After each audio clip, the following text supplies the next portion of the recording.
Olá, se você chegou de surpresa nesse vídeo, na verdade ele não é um vídeo, ele é um podcast transformado em vídeo. Ou seja, ele foi feito para ouvir em outras plataformas, como Deezer, Spotify, enfim. Mas eu sei que como nem todo mundo tem acesso a um streaming de áudio decente, eu tô optando por disponibilizar os podcasts em vídeos também. Então toda quinta vai sair um podcast, ele não tem imagem, né, além dessa apresentação, mas eu espero que vocês gostem e consigam curtir. Se você gostar desse podcast, você pode conferir os outros que vão estar linkados na descrição. Então é isso, curta seu programa.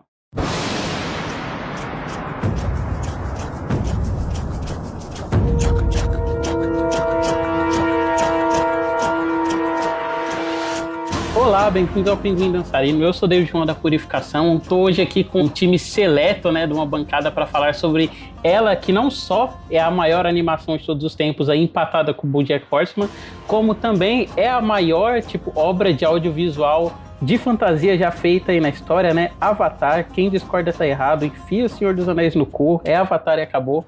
E estou aqui com o time seleto hoje, né? Diego Quaglia.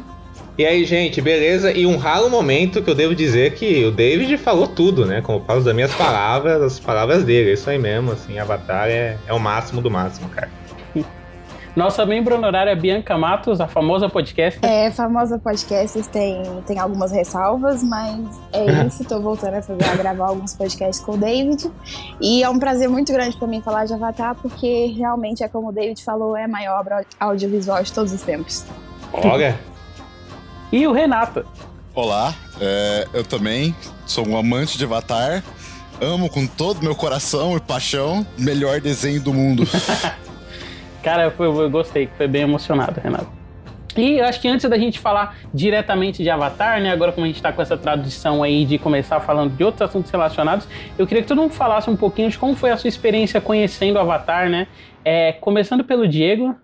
Então, David, eu conheci Avatar, eu conheci porque eu tinha Nickelodeon em casa e tal, assim. Aí eu via bastante lá, né, os desenhos que passavam, Rugrats, Jimmy Neutron, o Hey Arnold, esses desenhos assim, né, além da série, né, Kenny Kell, Drake Josh, essas coisas, né. E aí me aparece o desenho Avatar, e eu vi episódios espaçados, assim, eu não entendia muito, assim, sabe, assim, eu pegava, via, eu ficava muito interessado, queria entender o que era aquilo, tá ligado? E aí, cara, assim, eu lembro que passando um tempinho, foi chegando a época da última temporada de Avatar. E aí, eu não sei se vocês lembram daquele negócio chamado Orkut, né? Saudoso Orkut, né? E aí, eu era um moleque que precisava muito lá no Orkut e tal, assim, eu fui ver... E aí, eu tava numas comunidades de desenho animado, né? Sempre fui bem nerd, assim. E aí, numa dessas comunidades, o pessoal fala muito Avatar, né? E eu ficava, nossa, esse Avatar deve ser interessante. E aí foi na época que já tava saindo os títulos dos episódios, que seriam os episódios da última temporada, assim, sabe? Os episódios em inglês, assim. Eu lembro muito do pessoal teorizando o nome do episódio, que era da última temporada, que ia ser o Master Sokka, né? O que quer dizer esse Master Sokka, assim, sabe? Assim, que é o Mestre Sokka. Nossa, o Sokka vai virar um mestre, sabe? Eu lembro claramente disso. E aí, nossa, esse desenho Avatar eu já vi algumas vezes na televisão, espaçado. Eu tenho que até ver mais isso, assim. E aí eu fui vendo mais ou menos a ordem que passava na Nickelodeon, assim. E eu fazer umas maratonas de Avatar, tipo, livro 1, aí fazer uma maratona do livro 1. Aí livro 2, uma maratona do livro 2. Até chegar a última temporada, que é o livro 3, assim. E eu fui prestando mais atenção nessas maratonas que eles iam fazendo. E eu fui ficando mais interessado nisso, assim. E aí eu fui vendo e tal, e me apaixonei pelo desenho, até que chegou a última temporada, e eu acompanhei ao vivo enquanto a Nickelodeon passava com algum atraso aqui pro Brasil, dos Estados Unidos, assim. E aí eu lembro de ver o último episódio, vibrei, não sei o quê. Enquanto isso eu sempre via as reprises que Avatar passava na TV Globinho, assim. Sempre via tal, porque eu era alucinado. Até quando passou o último episódio, eu surtei, sabe? Foi um surto, eu corri pro Orkut pra comentar na comunidade lá de Avatar, que eu já fazia parte, assim. Aí depois que episódio na TV Globinho eu vi também. E desde então, cara, eu fui lendo mais a respeito, revi 1000 vezes o desenho. Meu senso crítico cresceu muito, e aí a profundidade com que eu vi o desenho também foi crescendo muito, assim. E acho que tudo isso contou, sabe? E aí foi um desenho que foi me apaixonando, e hoje em dia é a melhor animação em série que eu tenho notícia, uma das minhas séries favoritas, assim. E é uma obra-prima mesmo, e desde então só cresceu. Renato? Então, meu caso, ele é curioso. Eu não vi quando era pequeno. Eu tinha um preconceito Eu lembro disso, eu tinha um preconceito com anime. Esses desenhos aí de japonês aí, Eu né? não cresci assistindo anime. Eu não gostava de Dragon Ball, tipo, eu via e tal. A única coisa que eu gostava era meio que Pokémon, mas não era tanto assim. Então, quando eu vi Avatar, eu falei, pensei, né? Parece legal, mas não parece também. Eu preferia ficar com outros desenhos. E aí eu lembro que eu tava diante da grande polêmica que foi o final de Game of Thrones. Eu nem lembro agora onde que eu vi, mas brotou um texto no Twitter que era tipo, algo assim, a chamada, onde Game of Thrones falhou, um dos desenhos dos anos 2000 no Nickelodeon acertou como ninguém. Aí eu falei, caraca, que comparação bizarra. Aí eu fui ler o texto. E aí eu parei no meio do texto, porque eu tava vendo que tava dando umas informações e eu já tava meio assim, talvez eu gostaria de ver essa série. Eu vi que ela tinha na Netflix e eu peguei pra ver e foi assim, nossa, foi paixão logo de cara, assim. Eu tava entregue. Quando eu terminei, eu falei, mano, isso daqui é uma das melhores coisas que eu já vi na minha vida. Se não a melhor. Justíssimo. Bianca? Então, a minha experiência ela foi bem parecida com o do Renato, na verdade, porque apesar de eu ver passando na televisão, nunca foi uma coisa que me chamou a atenção, porque eu consumia mais desenhos da Cartoon e eu não via tanto Nickelodeon. Nickelodeon eu só assistia de madrugada, porque a Cartoon tinha aquela pausa na transmissão, aí eu ia ver o que estava passando na Nickelodeon. Então eu não acompanhei muito a fase de Avatar, tipo, na TV. E aí eu sempre tive aquela vontade de assistir, porque todo mundo falava na internet que era muito boa. E quando veio o final de Game of Thrones também, todo mundo falava que tipo, Avatar tinha um arco perfeito de redenção, tinha várias coisas que eram muito boas. E aí eu ganhei aquela curiosidade. Eu não sei se eu vi antes do fim de Game of Thrones ou se eu vi depois, mas eu sei que foi assim, perto, foi muito perto. Que eu lembro que até tinha aquela imagem do cavalo, que era o cavalo sendo desenhado, e o cavalo de Avatar perfeito e o de Game of Thrones todo fudido. E eu lembro de ver isso durante muitas vezes, então aquilo foi ficando na minha cabeça. Então acho que foi 2016 ou 2017, porque em Portugal também não tinha Netflix ainda. Então quando eu vim pro Brasil, eu aproveitei pra ver tudo que eu pudesse ver na Netflix. Então uma das coisas que eu pensei em ver foi Avatar. E cara, foi incrível. Eu acho que Avatar me pegou de todas as formas possíveis, porque envolve, assim, quase tudo que eu gosto. E, principalmente, eu gostava muito da mitologia de Avatar, que é uma coisa que acaba não sendo tão desenvolvida na série, fica mais de segundo plano, eu acho, comparado com Korra, principalmente. Mas, mesmo assim, foi uma coisa que me pegou muito na série. Então, eu morro de amores por Avatar. Desde que eu vi, acho que foi, tipo, em 2016 ou 2017, como eu falei. Desde que eu vi, todos os anos no meu aniversário, eu revejo Avatar desde o início. E, tipo assim, todas as vezes é um conforto enorme pra mim. Porra, muito bom quando o desenho vira coisa de conforto, assim, pra gente. Sim. Cara, a minha experiência com Avatar, ela começou na TV Globinho, né? Eu lembro que eu via passando, eu achava muito foda. E aí, quando chegou naquele episódio lá do Solstício de Inverno, que tinha aquelas criaturas e tal, eu não gostava da Viagem de Chihiro, né? Quando eu era mais novo. Eu ia passando a cultura, eu achava chato, assim. Então, você olha, quando você é criança, nossa, esse filme é chato. E aí, tipo, nossa, Avatar aí, ó, é tipo aquele filme lá, só que muito melhor, que não sei o que lá. E eu tenho várias lembranças, eu conversando com o pessoal da rua, sabe? Principalmente daquele episódio em que o Aang tá tentando impressionar as meninas com a dobra de ar, no primeiro livro, que ele tá fazendo ele tá fazendo flexão, aí ele tira o braço e aí depois ele começa a soprar no chão. Eu lembro muito da gente vendo isso na minha casa aqui, depois comentando, mas com os poderes dele até eu, sabe? Pô, era muito gostosinho ver Avatar em grupo. Só que aí, tipo, como a Globo, ele tinha esse negócio de reprise constante, né, cara? Eu fui pegando um cansaço do desenho. E eu não aguentava mais ver o primeiro livro, porque na Globo, quando ele foi exibido pela primeira vez, ele só era exibido até o primeiro episódio que a Toph aparece, né? Enquanto o Bandida segue e tal. E, cara, ia me cansando, ficar revendo, aí eu abandonei. Mas quando ele concluiu na Globo, né, eu vi por cima, assim, os pedaços, aquela cena que a gente vai chegar lá, né, quando a gente for comentar o terceiro livro, mais do Aang contra o Ozai no fim do terceiro livro. Eu lembro que eu achei ela muito foda, assim, mas eu nunca corri, assim, atrás pra ver, tipo, tudo em ordem cronológica. Porém, quando eu tava um pouquinho mais velho, começou a sair a Lenda de Korra, né, e aí eu já tava nessa tradição de acompanhar anime online e tal, e aí estrear dublado no Brasil. Aí, com a Lenda de Korra, eu criei uma relação afetiva muito maior, porque foi ela que eu cresci, assim, acompanhando, sabe, em relação à Lenda de Aang. Mas aí, tipo, voltando e revisitando a Lenda de Aang, assim, eu ainda acho a Lenda de Aang, tipo, muito melhor, muito mais coerente, porém, essa relação de amor maior, assim, eu tenho com Korra. No meu privado, o David disse o contrário, tá? Ele falou que Korra é muito melhor que Aang. Deus me livre, Não, mas eu tô nossa. falando só da protagonista. Deus me livre. Mas, David, você falou esse negócio de ver Avatar acompanhado. Eu lembro que quando eu era moleque, eu fiz um trabalho na aula de informática, não lembro do que, eu acho que foi pra editar algum vídeo no YouTube, que o vídeo que eu editei era a luta final do Ozai com o Aang, que eu lembro que quando eu vi aquilo, eu achei muito foda, sabe, assim, explodiu minha cabeça, assim, sabe, nossa, que coisa foda, sabe, assim, eu nunca vi um negócio tão foda num desenho, sabe. Nossa, eu assim. lembro de comentar a mesma coisa com um amigo meu, eu tentando escrever a cena e você criança, tipo, tá impressionado e não sabe escrever, eu falei, nossa, sabe quando o cara da Liga da Justiça encolhe e fica um monte de raiozinho em volta dele, fica tipo aquilo, só que com cada elemento e tal, e falando uma impressionada e a pessoa não entendendo nada do que eu tava falando, assim, mas o final... E é foda isso que você falou, porque, por exemplo, tem algumas coisas que você não tem dimensão das paradas, né? Porque, por exemplo, eu lembro que você queria adiantar, mas, tipo, naquela cena icônica que o Zuko luta com a Azula, eu ficava muito impressionado com as cores, né? Que tem naquela cena, tal, das chamas dos dois, tal, assim. Eu não sabia porque aquilo me fascinava muito, assim, sabe?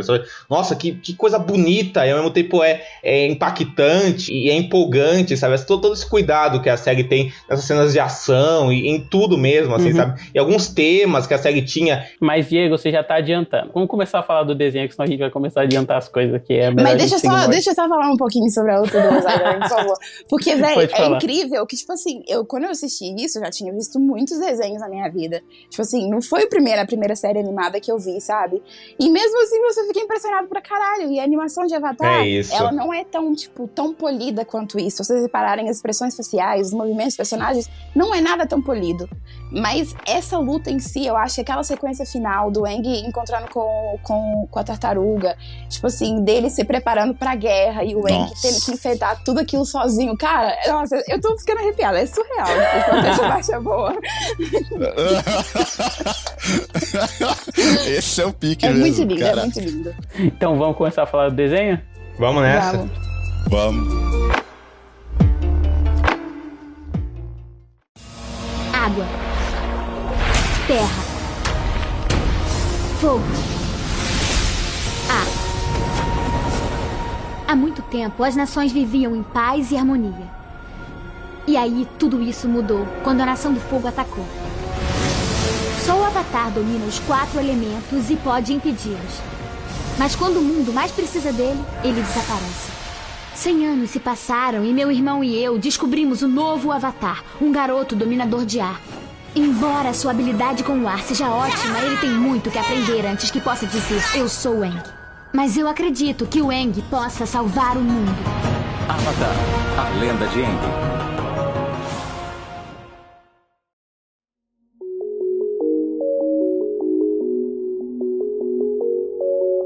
Então, Avatar é uma criação, né, do Michael Dante Diamantino com o Brian Konietzko. Entre as influências dele, né, tipo, o Avatar é meio que uma maçaroca, né, se a gente for para analisar assim, tipo, tanto de influências estéticas, né, quanto regionais, era muita referência ao sul asiático para construir as tribos, ao mesmo tempo também tinham as referências das tribos do Polo Norte, né, e tipo, muita coisa de filme de Kung Fu, filosofia Zen, Yoga, e isso é uma recorrente que a gente vê, assim, logo no começo da série, né, eu acho que é interessante a gente começar já falando da animação, né, porque a gente vai ficar voltando para isso o tempo todo quando a gente for falar, porque eu acho que, por isso, inclusive, que eu citei ela juntamente com o BoJack Horseman, né, que Avatar é uma das animações que melhor sabe extrair, assim, o potencial de como ela se apresenta, né, principalmente, acho que design de roupa de personagem, eu acho que só Avatar e Justiça Jovem, as 2 primeiras temporadas fazem isso tão bem, no sentido de que, assim, cada roupa ela representa não só a personalidade dos personagens, né, mas muito uma dimensão física de como aquele personagem se movimenta, tipo, quando você tá vendo o Aang fazendo as dobras de ar, ou ele tá pulando, você vê que a roupa dele sempre dá uma flutuadinha, então ela é como se ela fossem tecidos sobrepostos, mas você consegue entender que não são tecidos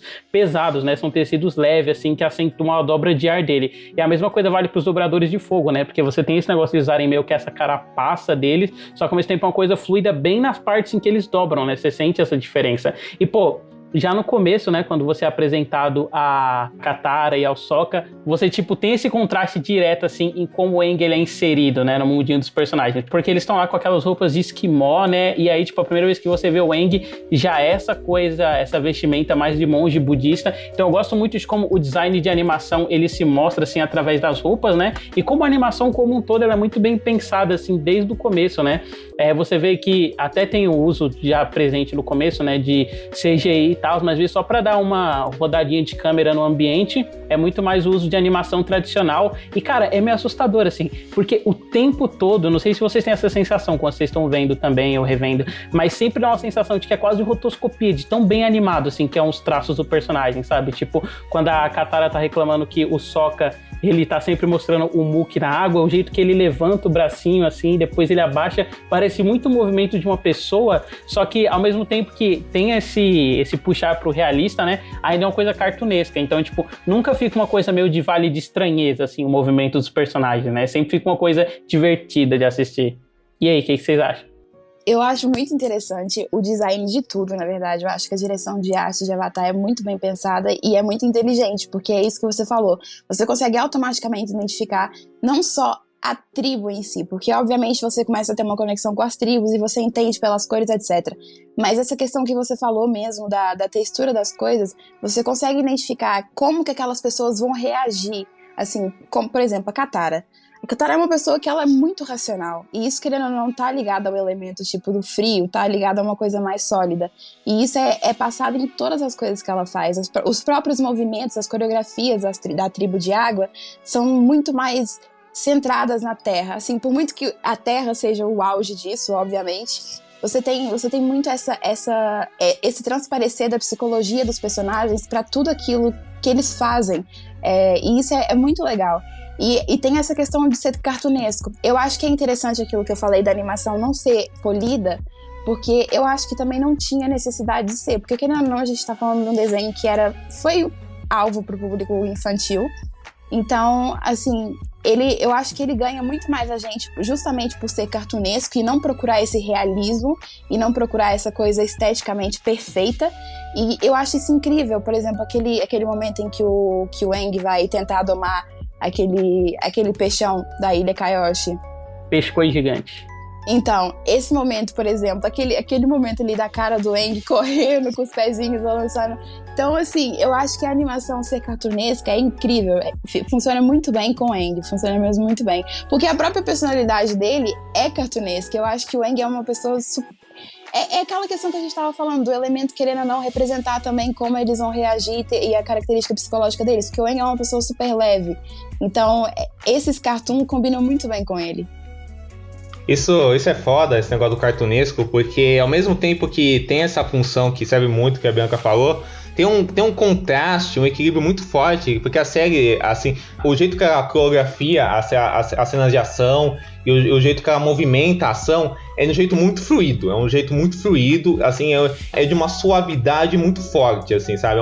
São cenas que tem um teor épico que são muito poderosas, assim, sabe? Que é dado o jeito que ele movimenta essa ação. Ao mesmo tempo, os personagens, eles têm esses momentos de humor que é uma coisa muito cartunesca, que tem essas referências a anime de humor, há uma coisa meio Jerry Lewis, aquelas caretas, sabe, que o Sokka faz, assim, que o pessoal faz, assim, que é uma coisa muito cômica, pastelão mesmo, assim, que a série tem, mas ela consegue equilibrar isso com os momentos, assim, que essa seriedade dramática que a série consegue atingir muitas vezes também, tá numa movimentação daquela ação, sabe, assim, e o jeito que ela usa os movimentos, o jeito que ela usa os elementos também tá nessa movimentação, sabe? Assim, eu acho que o jeito que o Michael e que o Brian, eles conseguiram colocar na animação as referências que eles tinham ao cinema de Kung Fu, ao cinema oriental, a essa coisa muito do Studio Ghibli, né? Que eles têm várias referências, né? O David citou o Chihiro, né? E Avatar é muito influenciado tanto em narrativa quanto em visual, em Miyazaki e tal.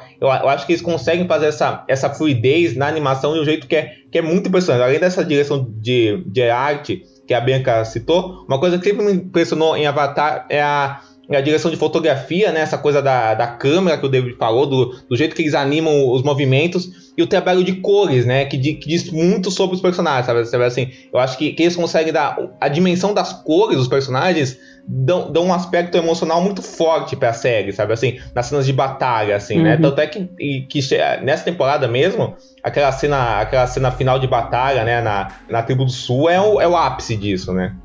Aliás, isso que você comentou da fotografia, né? E eu comentei mais cedo sobre as influências do cinema de Hong Kong, essa coisa de Kung Fu. Cara, é muito louco quanto a ação, ela permanece a mesma, no sentido de que, tipo, ela é uma movimentação cartunesca, né? Em cima de movimentos reais. Exato. Tipo, o Aang, ele vai... você percebe que ele corre como uma pessoa normal, só que ao mesmo tempo ele tá correndo em super velocidade, né? Em um ambiente fechado. E é muito louco o quanto o tom da cena, ele consegue ser editado só através da fotografia e de uso diferente de uma montagem, mesmo lidando com essa mesma ação super coreografada e cartunesca, né? Porque, por exemplo, tem os momentos que o Aang, ele tá encarando o Zuko, assim, umas batalhas, e aí, tipo, o que a fotografia faz? Ela simplesmente deixa o quadro mais estático neles, assim, se movendo bem devagar, em vez de fazer aquela coisa de deixar em plano mais aberto, para você poder ver ele explorando o ambiente, sabe? E aí você sai desse contraste mais cômico, quando você vê em plano mais aberto, tipo, o Aang, ele pulando de um lado pro outro, afastando o Zuko com espirro, e sai pra essa coisa mais séria, né? De mais tensão, porque você tá vendo menos informação. Porra, é muito foda, cara. Vocês falaram bem isso mesmo. Eu gosto muito, e que nem a Bianca comentou dessa questão do desenho não ser tão polido, eu acho que isso é realmente algo muito legal, porque, tipo assim, eu acho que isso facilita a animação. Assim, não só acho, mas como eu tenho o livro de arte da série do Avatar. E aí eu já li, eles comentam que, tipo, eles tinham várias ideias de como eles queriam fazer. Por exemplo, o design do Appa era um pouco mais complexo. Por exemplo, ele ia ter chifres retorcidos, ia ser maior o chifre dele. E aí eles pensam, cara, mas aí ia ser muito difícil de animar, ia ser complicado. Então, acho que essa ideia dele não ser tão polido, eu acho que privilegia muito isso dessa fluidez mesmo. Sim. Não, tem vários momentos, inclusive, que eles usam essa questão da animação tá mais travada pra fazer umas piadas que eu acho muito engraçadas. Tipo, naquele episódio que eles estão visitando o templo do ar, acho que é do sul, o Sokka fica uns 3 minutos com a mesma expressão, assim, travada, né? E aí o pessoal, caralho, meu, a gente já entendeu que você tá com fome. Ele, eu só vou parar de ficar assim quando eu comer. Então, tipo, é muito legal ver como eles conseguem contornar esse tipo de coisa com piada, sabe? Isso vira uma característica presente dentro da série. Não é só um recurso que ele tá lá vazio, sabe? A própria ausência dele de expressão tá dizendo alguma coisa pra gente como espectador. E eu acho que já é importante a gente comentar no começo, né? Porque também vai ser uma constante assim ao longo da série, é que eu gosto muito do design de criatura deles, do desenho de Avatar, porque apesar de remeter muito a animais do mundo real, né, eu gosto dessa coisa de mistura, porque realmente dá um senso de que aquele universo não é o nosso, sabe? Eu lembro que a primeira vez que eu percebi que em Avatar os animais não eram os mesmos do mundo real, foi naquele diálogo que o Zuko tá tendo em flashback com a mãe dele, né? E a mãe dele fala sobre alimentar os peixes tartaruga, ou as focas, leão marinho, tartaruga, alguma coisa difícil. E aí e ele fala que a irmã dele gosta de ficar jogando pão neles. Nossa, pode escrever, os animais de Avatar, eles não são animais normais, né? Eu, tipo, é foda que eu já tinha passado vários episódios com o Momo, né? E com o bisão voador, mas eu só pensei nisso vendo... É porque... Não, é que eu acho que são tanto o Appa quanto o Momo, eles assim, beleza, você vê a influência, tanto que o Momo, quando o Aang vê, ele chama ele de Lemuri, né? Só que quando aparece é um pato com tartaruga, né, do Zuko, fica muito óbvio a mistura. Porque o Appa, a primeira vez que você vê ele, pra mim, ele não é necessariamente uma mistura, ele é o Appa. Sim, ele é um bisão que voa, né? Ele é a espécie dele, tá ligado? Ele não é necessariamente uma mistura. E isso valeu um pouco pro Momo também. Eu tinha, tipo, é uma criatura daquele universo, mas não necessariamente uma mistura. Não, e Avatar é tão foda, né, que ele consegue até conciliar essas coisas que o desenho claramente tem que ter, assim, por obrigações mercadológicas, né, que é você ter, tipo, um mascote fofinho pros personagens, com os personagens serem interessantes, né, acho que quando a gente for comentar melhor os arcos dentro da temporada, né, a apresentação dos animais, eu acho que, tipo, vai ganhando muito, assim, tipo, a primeira vez que a gente vê o Momo mesmo, o contexto dele, ou até várias criaturas que vão aparecendo, assim, no mundo espiritual. Eu acho que isso é questão dos animais e de colocar a gente num universo que não é o nosso, e num universo que, tipo assim, onde um tempo em que a magia era possível, eu acho que isso é uma influência muito oriental. E pra mim, principalmente, Total. uma influência muito grande, não só dos filmes Ghibli, mas da mitologia Shinto em si. Porque tem toda essa questão dos espíritos da floresta e toda a questão dos animais, assim. Antigamente os animais não eram de fato como a gente conhece, sabe? Os crocodilos já tiveram patas pra andar. Então, tipo, eu acho essa perspectiva muito interessante de colocar a gente num tempo em que o mundo tinha magia. Eu sempre gostei muito dessa perspectiva na filosofia oriental. E em Avatar você sente muito isso. E uma coisa que eu queria falar, relativa ainda à questão das cores. Uma coisa que eu acho surreal, tipo, de interessante, é a própria diferença das cores do raio, no caso do fogo em si, da Azula e do Zuko. Assim, é totalmente representativo da psicologia deles e da própria dinâmica da relação deles. Eu acho muito inteligente o uso dessa diferença. Uhum. Não, isso é uma coisa que desde o começo, né, a gente vê que é presente, assim, no começo a gente tende a pensar mais nessa representação psicológica relacionada à tribo da pessoa, né, porque o Zuko e vários personagens da Nação do Fogo que aparecem, eles são esquentados, né, o próprio General Zhao, mas o desenho tá o tempo todo nos lembrando que as nações dele não são só aquilo, né, porque ao mesmo tempo que o Zuko, ele é o cara esquentado, explosivo, ele tá do lado do tio dele, né, que é o General Iroh, que é um puta dobrador de fogo experiente, mas ele é meio que o oposto disso, né. E é legal que, ao mesmo tempo que você tem esse contraste dentro dos personagens, né, e de como as dobras representam eles, também é um contraste de personagens para dinâmicas de cena, né, tipo, eu adoro todas as cenas, porque assim, acho que todo mundo, né, já vou adiantar a opinião aqui de todo mundo, mesmo sem saber qual que é, todo mundo ama o tio Iroh e acha ele uma das melhores coisas, assim, que já aconteceu na história do audiovisual, né. Lógico. E eu adoro todas as cenas dele com o Zuko, sabe? Tem aquele episódio que eles começam a procurar a peça de Lotus que o tio Iroh queria,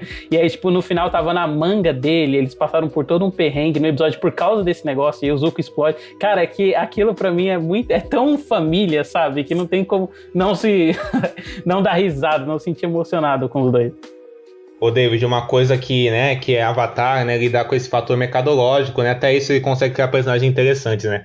Eu acho que uma das coisas que faz a gente amar tanto Avatar, isso é uma coisa tão importante pra gente, tão importante pra, sabe, pra todo mundo que vê e acha aquilo uma obra-prima mesmo, assim, é uma coisa que acontece, sei lá, com os melhores filmes da Pixar aqui, que a gente já falou, assim, os que são realmente obras-primas, ou alguns filmes do estúdio Ghibli, assim, essas animações são muito marcantes, que são coisas, assim, que eu vejo que o Michael e o Brian é pro público infantil, é pra toda a família, mas eles não subestimam o público deles, assim, sabe? Assim, eles não têm medo de sutilmente, assim, e de forma muito... sutilmente, mas de forma muito forte, assim, trazer e apresentar para o público, assim, questões que são muito fortes, assim, e tratar aquele universo, aqueles personagens como coisas muito sérias, assim, não sérias no sentido que é uma seriedade artificial, sabe? Eu sou sério, mas seriedade de ver uma importância muito grande naquilo, sabe? Eu acho que isso que faz Avatar ser tão bom, assim, sabe? Eu acho que o fato deles, não sei se vocês sabem disso, mas antes de trabalhar com Avatar, eles trabalhavam como diretores em animações adultas, né? Eles fizeram Family Guy, King of Hill, Mission Hill. Eu acho que isso conta bastante, além dessas influências externas que eles tinham. Então, eles queriam realmente fazer um negócio que eles não iam colocar o público deles pra baixo, sabe? Eles não iam fazer um negócio que ia ser um negócio menor, porque é animação. Eu acho que isso que conta muito Avatar, sabe? Sempre que eles podiam usar um pouco do jeito deles, assim, e fazer um negócio que toda a família fosse entender, mas sem subestimar toda a família, eles faziam do jeito mais forte possível, né? Eu acho que aqui a gente vai falar muito disso, sabe? Tem coisas que esse começo de Avatar toca que são chocantes, né? Assim, nesse sentido. Sim, eles, tipo, não só são muito maduros em termos de temas, né, mas em termos de progressão deles mesmo, mas a gente vai chegar lá. Então acho que já é interessante a gente começar a abordar o desenho, assim, tipo, em termos de arcos, né, e eu gosto de pensar muito em Avatar meio que numa grande jornada, assim, de 3 ou 4 arcos, né, depende de como a gente consiga dividir, no qual a primeira a gente tem a apresentação, né, do que é o Avatar, de como é o mundo terreno e tal, e aí até o episódio da libertação dos dobradores de terra, ela é muito sobre esse mundo físico, né, a série é quase inconsequente nesses episódios, porque ela é mais uma coisa terreno, e aí depois a gente entra no apresentar do mundo espiritual, e o desenho ele ganha uma camada maior, assim, um senso de urgência que vai ser predominante, assim, nas outras partes, né.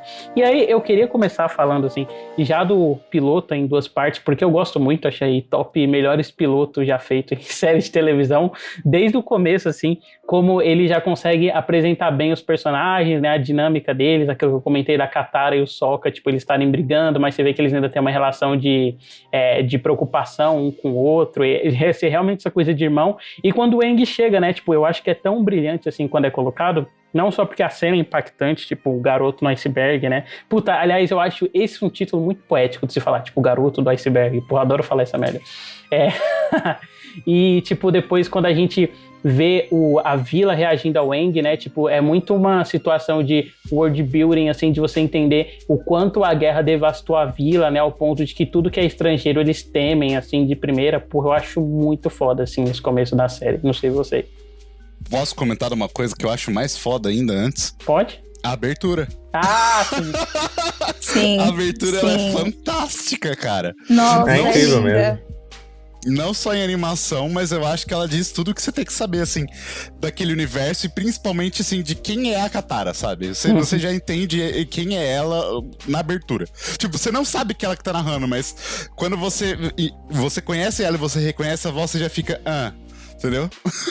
E traduz um certo espírito que a série tem, né, Renato? Assim, traduz um certo espírito do que vai ser essa série, sabe? Assim, desse tom que o David falou, Porque né? começa com uma coisa super épica e grande, só que ao mesmo tempo tem esse contraste do Aang ser uma criança, né? E ele tá fazendo Brincando, bobeira na né? abertura, enquanto tem esse discurso sobre salvar o mundo, né? Aliás, eu tô vendo Buffy agora, né? Eu tô na pira de Buffy. E dá, inclusive, pra falar que como várias coisas com adolescentes que surgiram, né? Nos anos 2000, Avatar, ele é muito Buffiano, assim, por assim dizer. Sem dúvida nenhuma. Esse negócio de ser o jovem que ele é dotado de uma grande responsabilidade, ele segue uma linhagem ancestral na qual ele é obrigado a ter a informação determinada, blá, blá, blá, blá. Pô, achei muito legal, tipo, pensar nesse paralelo, né? E o quanto a Avatar, ele expande isso pro outro lado. Tipo, ela pega essa característica buffiana que a gente vê em Jennifer Lee, via em X-Men Evolution, né? E leva isso pro lado de filosofia oriental, e aí, tipo, entra em dilemas morais muito mais interessantes, assim, do que só a vida daqueles personagens. A vida daqueles personagens em relação não só ao mundo, né, mas à filosofia, mas a uma filosofia maior, assim. Porra, acho muito poderoso. Não, fantástico, fantástico. E é muito foda, eu acho, desse começo, como é tudo muito fluido, né? O ritmo é ótimo, né? Eles conseguem apresentar os personagens, né? Desde a Katara e o Sokka lá já brigando, né? E a gente... É engraçado, né? Porque revendo a série, eu gostei muito mais dessa primeira temporada, assim. Eu sempre gostei, eu sempre adorei. Mas sempre que a gente revê, a gente vê, nossa, isso aqui realmente já era foda desde o começo, né, cara? Porque, tipo, é um piloto de série que você já entende tudo do que vai acontecer, o ritmo é ótimo, você já entende quem são aqueles personagens, e tipo, é muito bem colocado. Até o negócio do Sokka, né, ele ser um personagem mais antipático nesse começo, e você ir aos poucos se ligando com a dinâmica da Katara, com o Aang, assim, e você vê a reviravolta lá que rola quando o Zuko entra na história mesmo, assim, e ele começa como você achando que ele vai ser um vilão nesse duas partes do piloto. É tudo muito bem colocadinho, sabe, assim, é tudo muito competente, sabe, assim, questão de ritmo. E isso do Sokka, Diego, que você comentou, é tão legal porque, sei lá, tipo, eu acho que a maioria dessas séries a longo prazo, elas pensam numa coisa de eu vou apresentar o personagem com uma característica X e com o passar do tempo essa característica dele, ou ela vai se radicalizar, ou ela vai meio que sumir, né? Em Avatar não, tipo, a gente acompanha essa mudança dele gradual enquanto ele amadurece, né? Porque no começo tem essa coisa dele ter, tipo, os comentários machistas e tal, pra cima da Katara. Sim. Isso é uma coisa que ele vai perpetuando ao longo da série, mas cada vez mais isso vai sumindo à medida que ele amadurece. E é legal porque essa não é a única característica do Sokka, sabe? Ele não é só um cara engraçado que tá falando merda às vezes e não sabe lidar com o ambiente. Tipo, você vê que ele realmente tem um senso de enquanto protetor daquela comunidade, né? Sendo, tipo, a única pessoa que sobrou ali e que tá tentando lidar com aquilo de criar crianças, de preparar elas pra guerra. Tipo, pô, apesar da cena dele com o Zuko, ela ser levada nesse tom cômico, né? A gente vê o quanto aquilo tem um peso pra ele, as coisas estão acontecendo. Eu acho que o Zuko é a personagem mais humana da série. Eu acho que você consegue acompanhar a evolução dele a todos os níveis. Não é só em relação aos comentários que ele faz, ou seja, ao caráter dele. Você consegue acompanhar a evolução dele enquanto guerreiro, enquanto protetor, porque querendo ou não, ele assumiu desde cedo um papel de protetor, mas ele não sabe lidar com ele. Uhum. Você vê ele aprender a lidar caso, com né? isso. Eu acho incrível com o quão bem construído o Sokka é. Sim, totalmente. Cara, e é muito legal, né? Tipo, é que a gente vai comentando assim, conforme... É que, porra, Avatar é foda. E quanto mais você fala, né? Mais você pensa, parece que melhor fica. Mas, tipo, desde o episódio lá em que ele tem contato com as ilhas das Kyoshi, ele tem que engolir o orgulho dele, até a parte do final da série mesmo, né? Que ele vai engatando um romance. E, pô, é tão legal, tipo, pra lados diferentes que o personagem consegue, e mesmo eles tendo esse papel de alívio cômico, né? Ele até brinca isso umas vezes, falando que ele é só o cara que tem um bumerangue no mundo em que as pessoas estão fazendo mais coisas, mas eu gosto de como a série ela consegue lidar com isso sem que ele fique só nesse arquétipo de ser só o cara com o bumerangue também. Não, é incrível que o roteiro de Avatar realmente é brilhante, né? Porque nenhum personagem é só uma coisa, né? Tipo, o Sokka e o próprio tio Iroh, eles podiam ser só os alívios cômicos, engraçadões, sabe? Companheiros, que estão lá pra fazer piada, como vários desenhos têm, né? Mas a série, né? Eles têm uma profundidade, o Thiago então, porra, pra caralho, né? Assim, a gente vai vendo isso, assim. Mas eles têm uma profundidade, assim, de questões psicológicas, assim, que é muito forte, assim. Nesse próprio piloto, né? A gente acha que o tio é um bufão, mas quando ele tem que ajudar o Zuko a tentar capturar o Aang de novo, assim, ele manda super bem, sabe? Assim, ele realmente é uma ameaça de fato pro Aang e pra turma dele. E é muito bom, acho que nesse piloto, como a série vai fazendo isso, conciliando momentos que são muito engraçados, tipo aquele momento que o Zuko e o Aang trocam do Aang fala que o Zuko é um adolescente, sabe? Assim, Puta, essa cena é incrível. e o Zuko fala que o Aang é uma criança, ou os momentos que o Aang tá fugindo, aí ele tá correndo, aí é uma coisa meio Buster Keaton, ele traga o tio Iroh dormindo, ou lá na tribo, quando o Aang desce lá no pinguim, e as crianças comemoram, sabe? Assim, é muito engraçado, sabe? Assim. E ao mesmo tempo, ele tem esse senso de tensão nas cenas de ação, que é muito grande e é muito bem fluido, assim, sabe? E assim, e é engraçado porque esses episódios, eles são mais leves um pouco do que a temporada vai chegar a ser no final dela, até um episódio específico. Eu acho que é aí que você vê o tom que a série vai ter mesmo, o tom de gravidade que a Avatar tem, mas eles já deixam claro que tem coisas muito misteriosas acontecendo por trás, assim, e a série tem um potencial muito grande ao redor disso, sabe? Essa questão do Sokka ser só um cara com o boomerang e a questão do tio Iroh ser, tipo, um conciliador, eu acho que esses são os dois pontos mais filosóficos da série. Porque de um lado tem essa questão do Sokka de, tipo, eu não consigo mudar o mundo de um ponto de vista individualista quando ele devia estar olhando pro coletivismo. E tem o tio Iroh que tá o tempo inteiro chamando a atenção pro coletivismo. Porque você repara que, assim, aquela questão da Ordem do Lótus, por exemplo, sempre existiu. E o tio Iroh sempre teve consciente disso e ele sempre deu a devida importância a isso. Eu acho muito interessante como tem esses dois contrapontos filosóficos de, tipo, de um lado a gente pensar das coisas de uma forma individualista e do outro você já chegar na concepção universalista, né? E tanto é que o Sokka também faz esse caminho, porque quando ele acaba por liderar, assim, no final, é porque ele já chegou nesse ponto de vista. Isso é muito interessante pra mim. Caraca. Muito incrível mesmo. eu nunca tinha visto essa comparação do Sokka com o Iroh, sabe? Tipo, cara, é aquele negócio, né? Você vai falando de Avatar e você vai vendo. É muito fantástico. Não, mas isso que a Bianca pontuou, né? É tão presente deles serem contrapartes, assim, um do outro, que se você for parar pra pensar, o tio Iroh, desde o começo, né? Ele se apresenta como uma pessoa espiritual, né? E e a gente depois vai conhecendo outros lados dele, né? Até no episódio específico, quando a gente vê o Aang no mundo espiritual, a única pessoa que vê ele passando enquanto espírito é o tio Iroh, e o Sokka, ele é um cara totalmente preso ao terreno, né? Ele é um cara da ciência, eles brincam com isso várias vezes na série, tipo, sim, eu acredito na razão e na lógica, né? Ele não acredita em horóscopo, né, o Sokka, né? Ele não acredita nessas coisas. Cara... mas é legal que ele é apresentado desse jeito mesmo. Logo no começo ele fala, tipo, para com esse negócio de dobrar a água, sabe? Quando não. Ele é o pé no chão mesmo. Não, é muito certeza. bom que ele fala, para que esse negócio ficar brincando com a água. Ela fala, isso é dobra, faz parte da nossa ancestralidade. Pelo menos eu não fico mostrando meu muque quando eu tô na água o tempo todo. Não, inclusive, o jeito que animam a cara da Katara quando ela tá puta com o Sokka, assim, nessa cena que o Aang vai aparecendo por trás, é espetacular, assim, o jeito que ela vai ficando braba, assim, é um negócio, assim, é engraçadíssimo, cara, assim. É bem extremo, assim, é bem cartunesco, radical mesmo, assim, as expressões, é bem legal. Ela vai falando, ela vai ficando puta, assim, sabe? Assim, é muito bom. Não, assim como o final dessa temporada, ele é meio que o ápice em uso de estética, né, cores e contrastes e texturas e tal, o piloto, assim, ele é o abuso supremo de fisicalidade, né? Então, tudo que as pessoas vão falar é muito física, assim, nos 2 primeiros episódios. Tipo, essa cena da Katara gritando com o Sokka, coloca a cena que o Aang faz uma dancinha pro pessoal da tribo. Tipo, as pessoas, elas estão meio que super bem animadas, assim, o tempo todo, sabe? Não, a hora que a primeira vez, assim, que, tipo, o Aang, ele acorda, ele pede lá pra esquiar de pinguim, e aí, tipo, o Sokka fala, ele pode ser um traidor e tal, e a Katara, nossa, olha a cara de mal dele, e foca no câmera, tá com aquela caretinha, assim, cara, é muito bom, muito bom. E tem todos aqueles trabalhos sonoros, né, instrumentais engraçadinhos que eles colocam, né, nessas partes, assim, que também ajudam muito nisso, né, cara. Eu acho bem que pastelão aqui também. a gente tem que fazer um adendo pra falar um pouquinho sobre a dublagem de Avatar, né, porque o que acontece? Eu acho que, assim como o Diego e a Bianca, né, não posso falar pelo Renato, obviamente, porque não perguntei pra ele, mas a gente, tipo, não vê mais coisa dublada, né? Mesmo Avatar, que a gente tem uma relação super nostálgica e tal.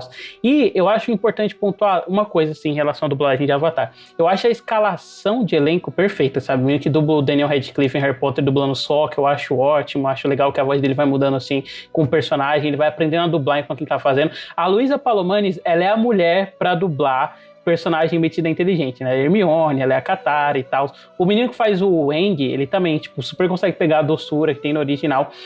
Dito isso, a mixagem de som nessa primeira temporada, assim, ela pra ser ruim, ela tinha que melhorar, cara. Ela é muito ruim, cara. Tipo, os personagens estão falando, as coisas estão no volume. Aí entra a cena de ação e o pessoal esquece que eles abaixaram a trilha sonora enquanto os personagens estavam falando. E aí a cena de ação, ela fica meio que sem barulho. E como o Diego pontuou aí, a Avatar tem um trabalho de sonoplastia no qual o som é uma parte muito importante, assim, das piadas, sabe? E aí você perder esse recurso sonoro faz você perder uma parte importante da série também. Pô, tem uma cena que eu nunca vou esquecer, porque sempre que eu vi ela dublada, eu estranhava, e aí agora revendo legendado, nossa, muito melhor, assim. Que eles estão lá na ilha Kyoshi, né? E aí eles descobrem que o Aang é o Avatar, e aí a plateia tem, tipo, uns gritos empolvorosos, e tem um cara que ele convulsiona, né? De tanta felicidade, assim, sabe? É incrível, cara. Voltou. É incrível. E dublado cena. não tem incrível. Som dele convulsionando, entendeu? Não tem...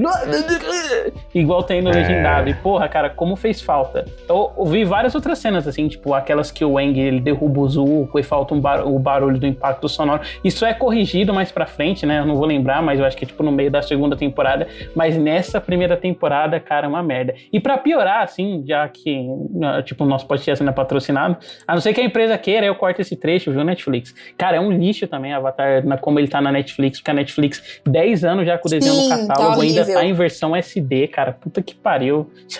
É o cúmulo, assim. Mas é o que falar, é o que eu não lembro quem comentou comigo, né? Quando entrar o live action na Netflix, aí eles atualizam, porque pra isso que a animação serve, né? A animação é só pra aumentar o hype de live action, é foda.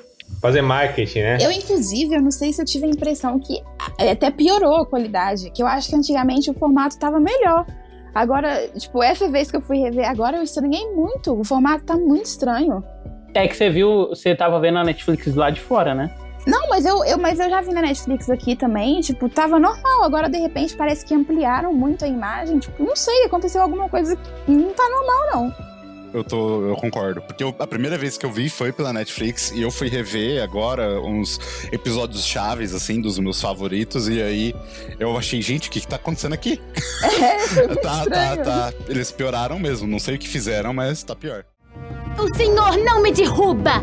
Vai, Katara!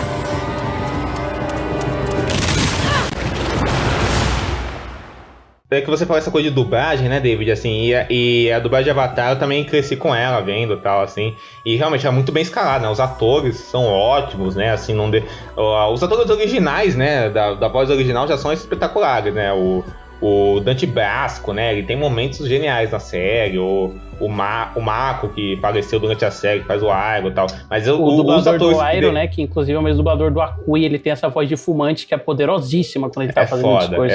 É foda. E assim, cara, mas os atores brasileiros que botaram são muito bons, assim, você falou deles.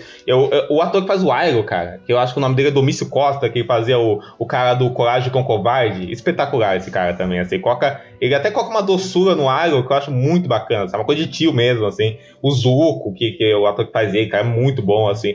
Só que eu acho, cara, assim, o que eu vejo também, além dessa questão da mixagem de som, eu vejo que tem um problema, até hoje tem problema nisso, né? Mas tinha muito isso nessas dublagens que eram antes da polarização, da globalização e de tudo isso, né? Nesse pré-2000 e tal, assim, que parecia que o pessoal não tinha dimensão do quão grande as coisas iam ser, assim, o pessoal tava uma pesquisa, né? Porque você vê certos erros de tradução na dublagem de Avatar e certas incoerências de pronúncia, sabe? Uma hora pronuncia o nome de um jeito, aí pronuncia o nome de outro jeito, assim. Isso sempre me incomodou, assim, eu sempre fiquei meio assim, além desse negócio de troca de voz, assim, que secundários, então, acho que trocou todo mundo, assim, alguma hora, assim.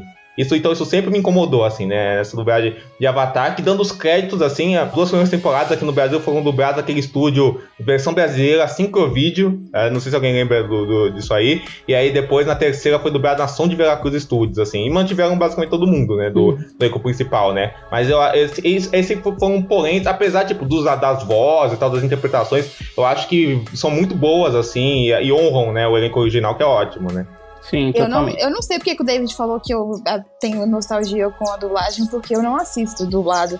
E eu acho, assim, não é querendo ofender, porque o trabalho de atores realmente é bom, mas todo o resto é muito ruim. Então eu sempre prefiro ver legendado pra eu conseguir pegar as coisas mesmo.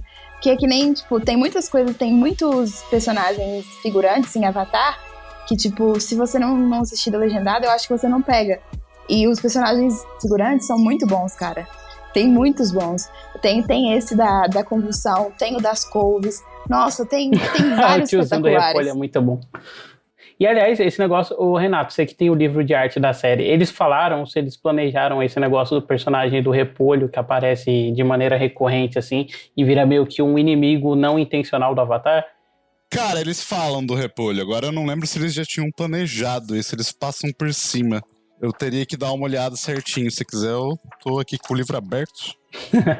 Cara, é porque isso parece muito uma piada, né? Que, tipo, é uma piada interna que o pessoal faz na produção e aí fala, mano, e se a gente colocasse isso pra aparecer o desenho inteiro, né? E o personagem com essa carrocinha de repolho volta a aparecer diversas vezes, assim, ao longo da série. Pois é.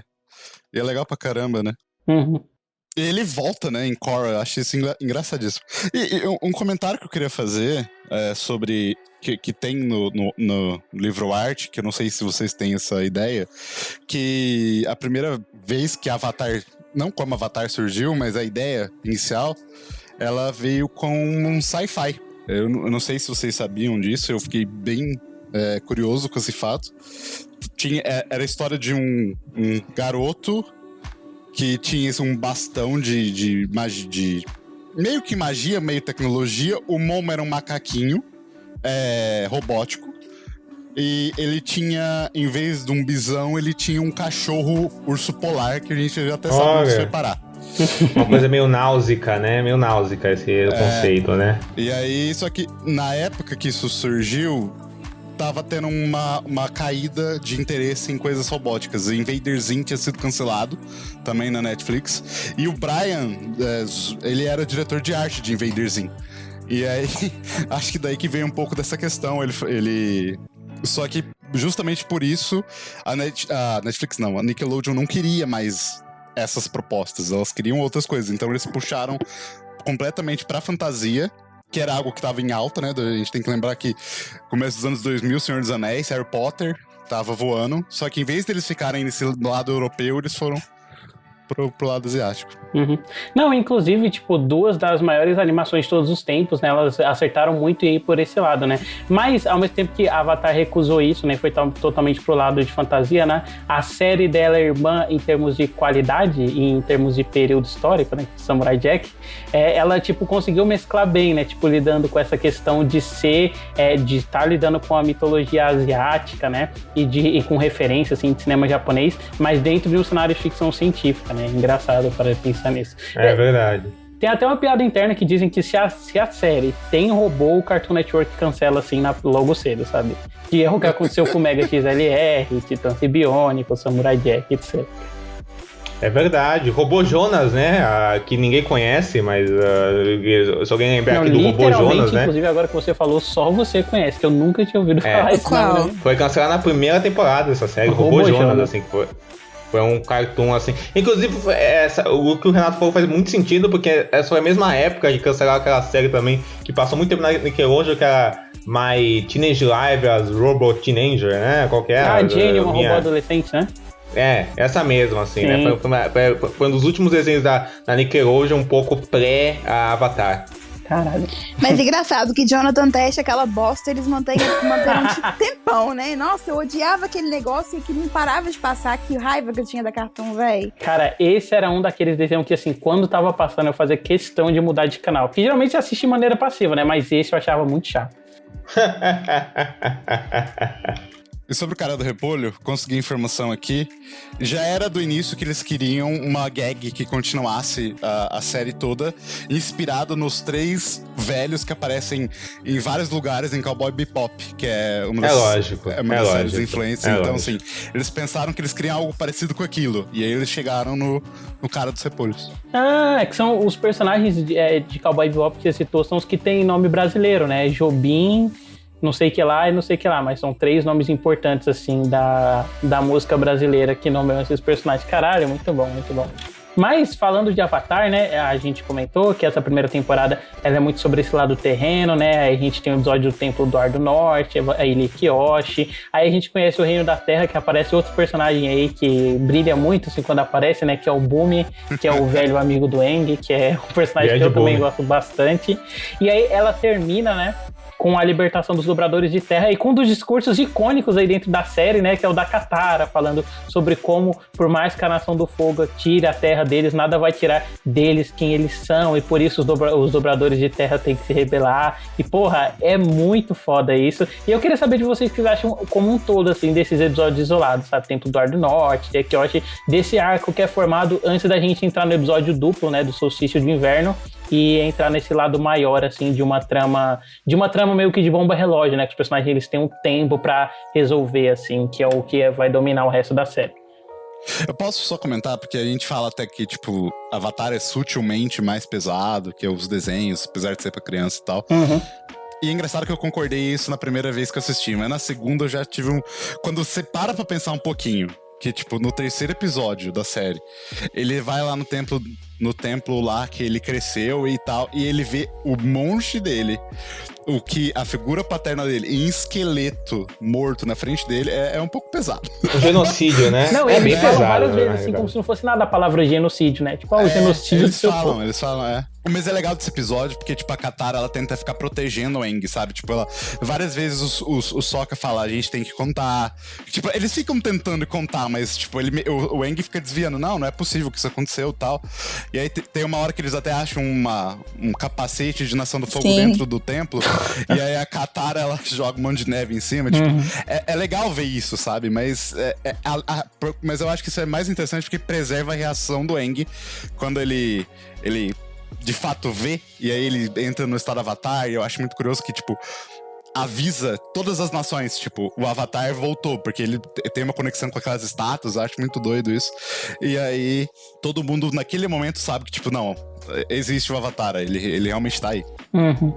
Aliás, se a gente quiser, dá pra fazer, tipo, forçar muito a leitura e falar que esse episódio, na verdade, é um comentário dos autores, assim, tentando lidar com os temas mais pesados dentro da série, né? Que tem isso de você estar tentando proteger a pessoa que é inocente, né? Que no caso é o espectador, mas esse é um tema que ele vai aparecer, então, no tempo que você esconder e negligenciar isso. Mas tem a ver, sim, porra, lógico. Total. Eu acho que é muito interessante a perspectiva das animações apresentarem a morte para as crianças. Eu acho que sempre me pega muito. Por exemplo, talvez o primeiro contato que eu tive assim, com a morte de verdade foi vendo a mãe do Bambi morrer. E eu acho que nada é mais doloroso do que você saber que a vida continua.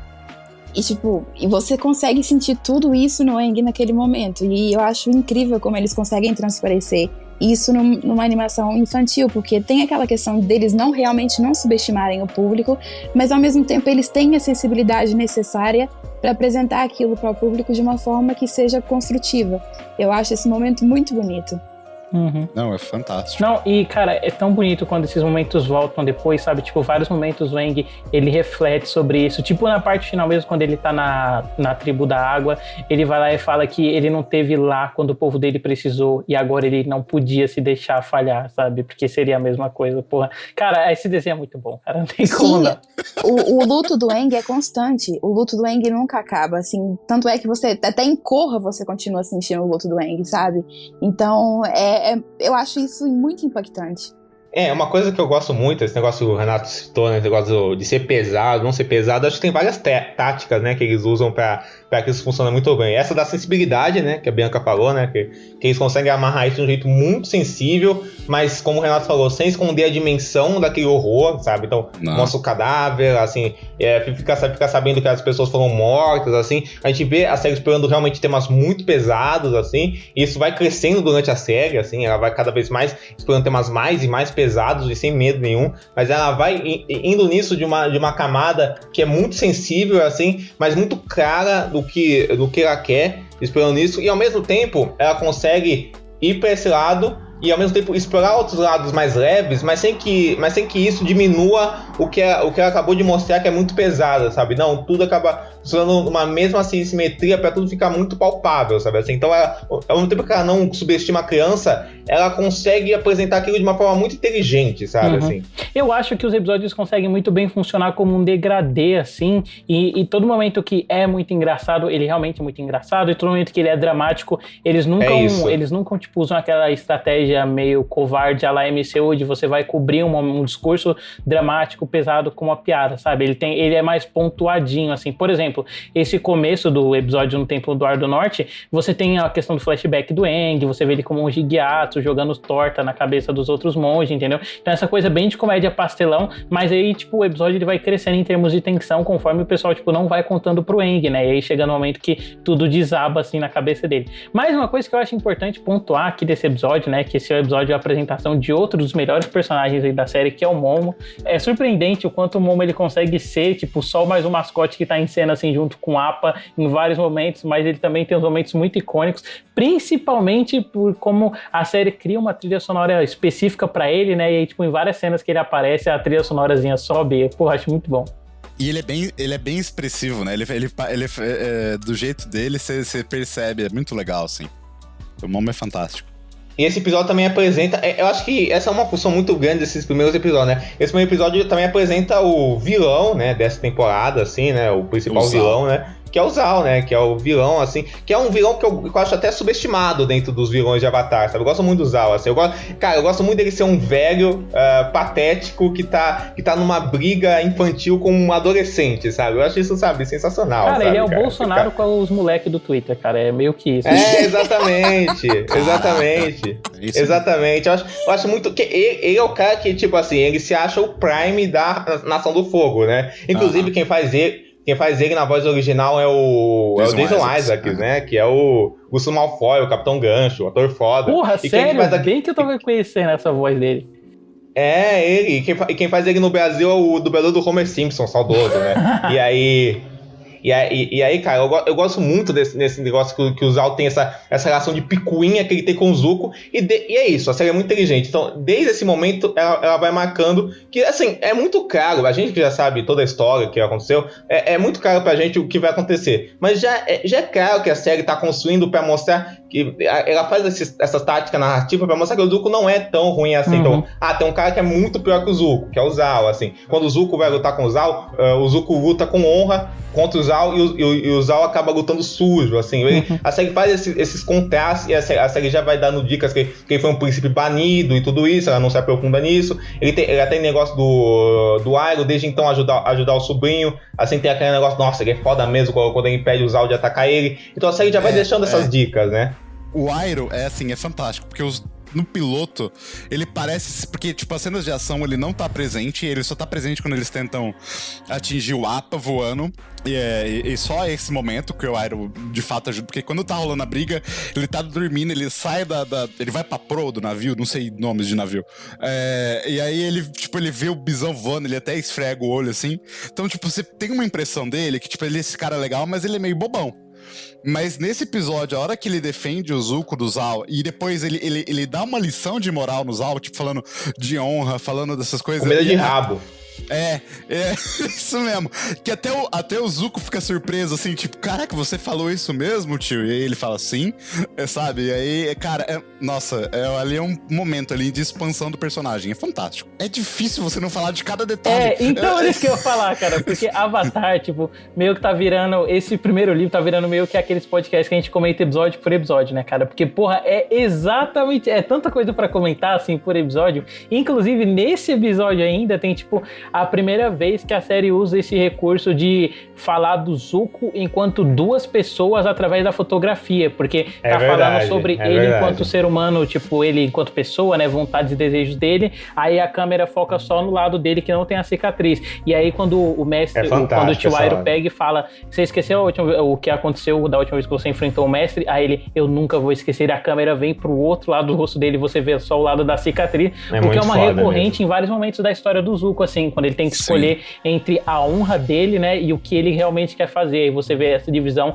através do rosto dele. Porra, muito foda, cara, não tem como. Não, e tem, eu acho que já pra ir nos outros episódios, eu acho que esses episódios eles fazem um negócio muito bom, que é apresentar conceitos que a série vai trabalhando ao redor, conceitos de tom que a série vai trabalhando ao redor com o passar do tempo, assim, ela vai aprofundando esses conceitos, como a gente já falou aqui, e também nessas aventuras que o Aang, a Katara e o Sokka têm, que são aventuras bem procedurais, assim, enquanto eles têm um objetivo muito maior, eles vêm apresentando personagens por onde eles passam, assim, vão virar personagens recorrentes, né, que é a Suki, por exemplo, que é um personagem muito cativante, né, que é um episódio que já se contrasta com esse terceiro episódio, porque ele tem um tom muito mais leve, né, um episódio muito mais cômico e tudo isso, muito mais engraçado. Aí você tem o Bumi, aí você tem o Haru e a turma dele lá, então ele vai explorando esses personagens, assim, e é engraçado que esses personagens, eles tocam em psicologias muito particulares daqueles personagens que a gente já conhece, tipo, a Suki é muito importante para a psicologia do próprio Sokka, o Haru pro arco da Katara, a amizade do Bumi com o lance do Aang. Então todos eles são aventuras que são pequenas, assim, são aventuras muito mais leves, mas que impactam aqueles personagens de alguma forma. Uhum. Totalmente. E aí, depois disso, né, Diego, a gente já entra no mundo espiritual, que é com a apresentação desse lado da série, né, que a gente ainda tinha tido contato só através de comentários, né, e do terceiro episódio, quando o Aang entra em modo Avatar. E aí a gente entra, né, nesse arco do solstício de inverno, no qual o Aang, ele tem que defender uma vilazinha, né, de um espírito que está sendo atacado, e através disso, né, ele entra em contato com uma outra possibilidade dele enquanto Avatar, né, que é algo que ele ainda não tinha estudado, que é essa questão do mundo espiritual. E eu gosto muito desse episódio duplo, assim, como ele é feito, porque ele mantém essa estrutura de ser o procedural, né? Tipo, no primeiro o Aang faz uma coisa, no segundo ele faz outra que é totalmente diferente. Só que ao mesmo tempo o senso de unidade deles é tão forte, né? Porque, tipo, enquanto no primeiro é meio que um setup para como as coisas vão funcionar, no segundo, tipo, você tem essa conclusão, né, do que tinha sido apresentado assim no primeiro ato, só que é uma conclusão que ela é mais poderosa do que você estava esperando, sabe? Você descobre as vidas passadas do Aang enquanto pessoas, você vê o Roku usando o corpo do Aang para dobrar os elementos, né? E é muito louco, assim, poder ver, tipo, essa outra extensão do modo Avatar, né? E do Aang enquanto Avatar, que é um lado que a gente ainda não tinha visto na série também.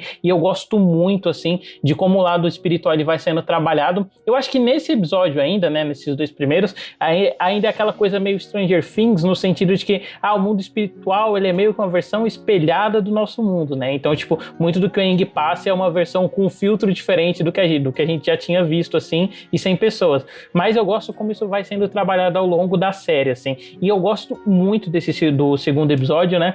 E a gente vê, tipo, um outro lado da Nação do Fogo, que não é só eles enquanto perseguidores do Aang, né? Mas um lado histórico mesmo, sabe? Tipo, de ter o templo que foi construído pelo Avatar Roku, e aí agora esse templo foi usurpado por conta da guerra, as pessoas servem ao Ozai, né, que é o Senhor do Fogo, só que isso não, tipo, apagou a chama da esperança dos crentes do Avatar. Eu acho isso muito legal também. Um aspecto que é interessante, que o próprio tio Iroh carrega desde o início, assim, principalmente se você tiver numa revisão, é justamente esse aspecto universal do Avatar. Por muito que você seja da Nação de Fogo e você, sei lá, seja submissa ao Ozai, você sabe perfeitamente que o Avatar é necessário, entendeu? Que o equilíbrio do mundo é necessário. E eu acho interessante também ter essa apresentação de que nem necessariamente todo mundo da Nação do Fogo vai ser contra o Avatar. E acho interessante justamente mostrar esse lado da moeda da Nação do Fogo, porque é um pouco por causa de tudo que começou, né?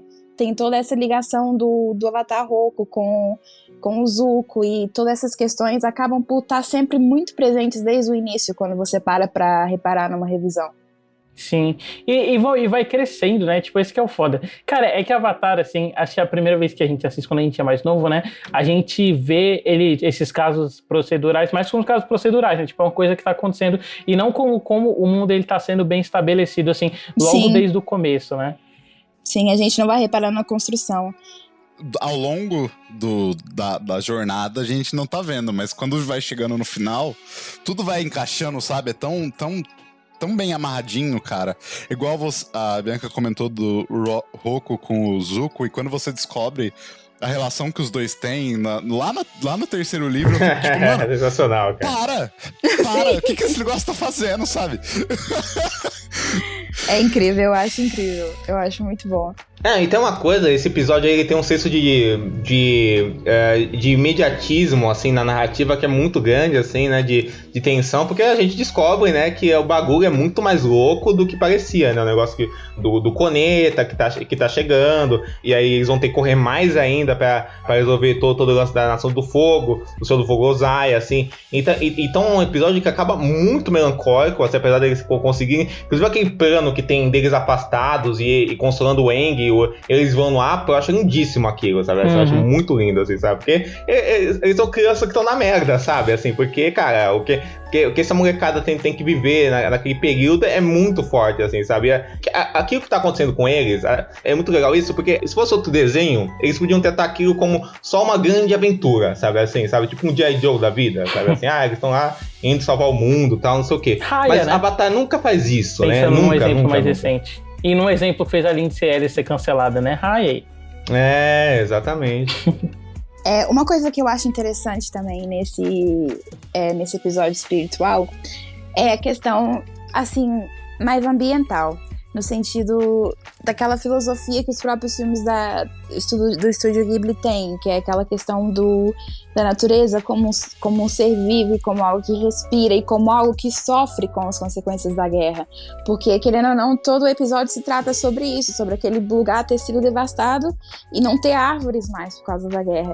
E eu acho isso muito interessante, tipo assim, de ter essa abordagem, no fundo, porque não são só vidas que se perdem, assim, falando assim, parece que eu tô, tipo, menosprezando a vida humana, mas não é isso, mas, tipo, acaba, mas não é só vidas que se perdem, tipo, todo o ambiente em si parece que vai morrendo, e essa noção eu acho legal nesse episódio também. Nessa influência Estúdio Ghibli é Princesa Mononoke, assim.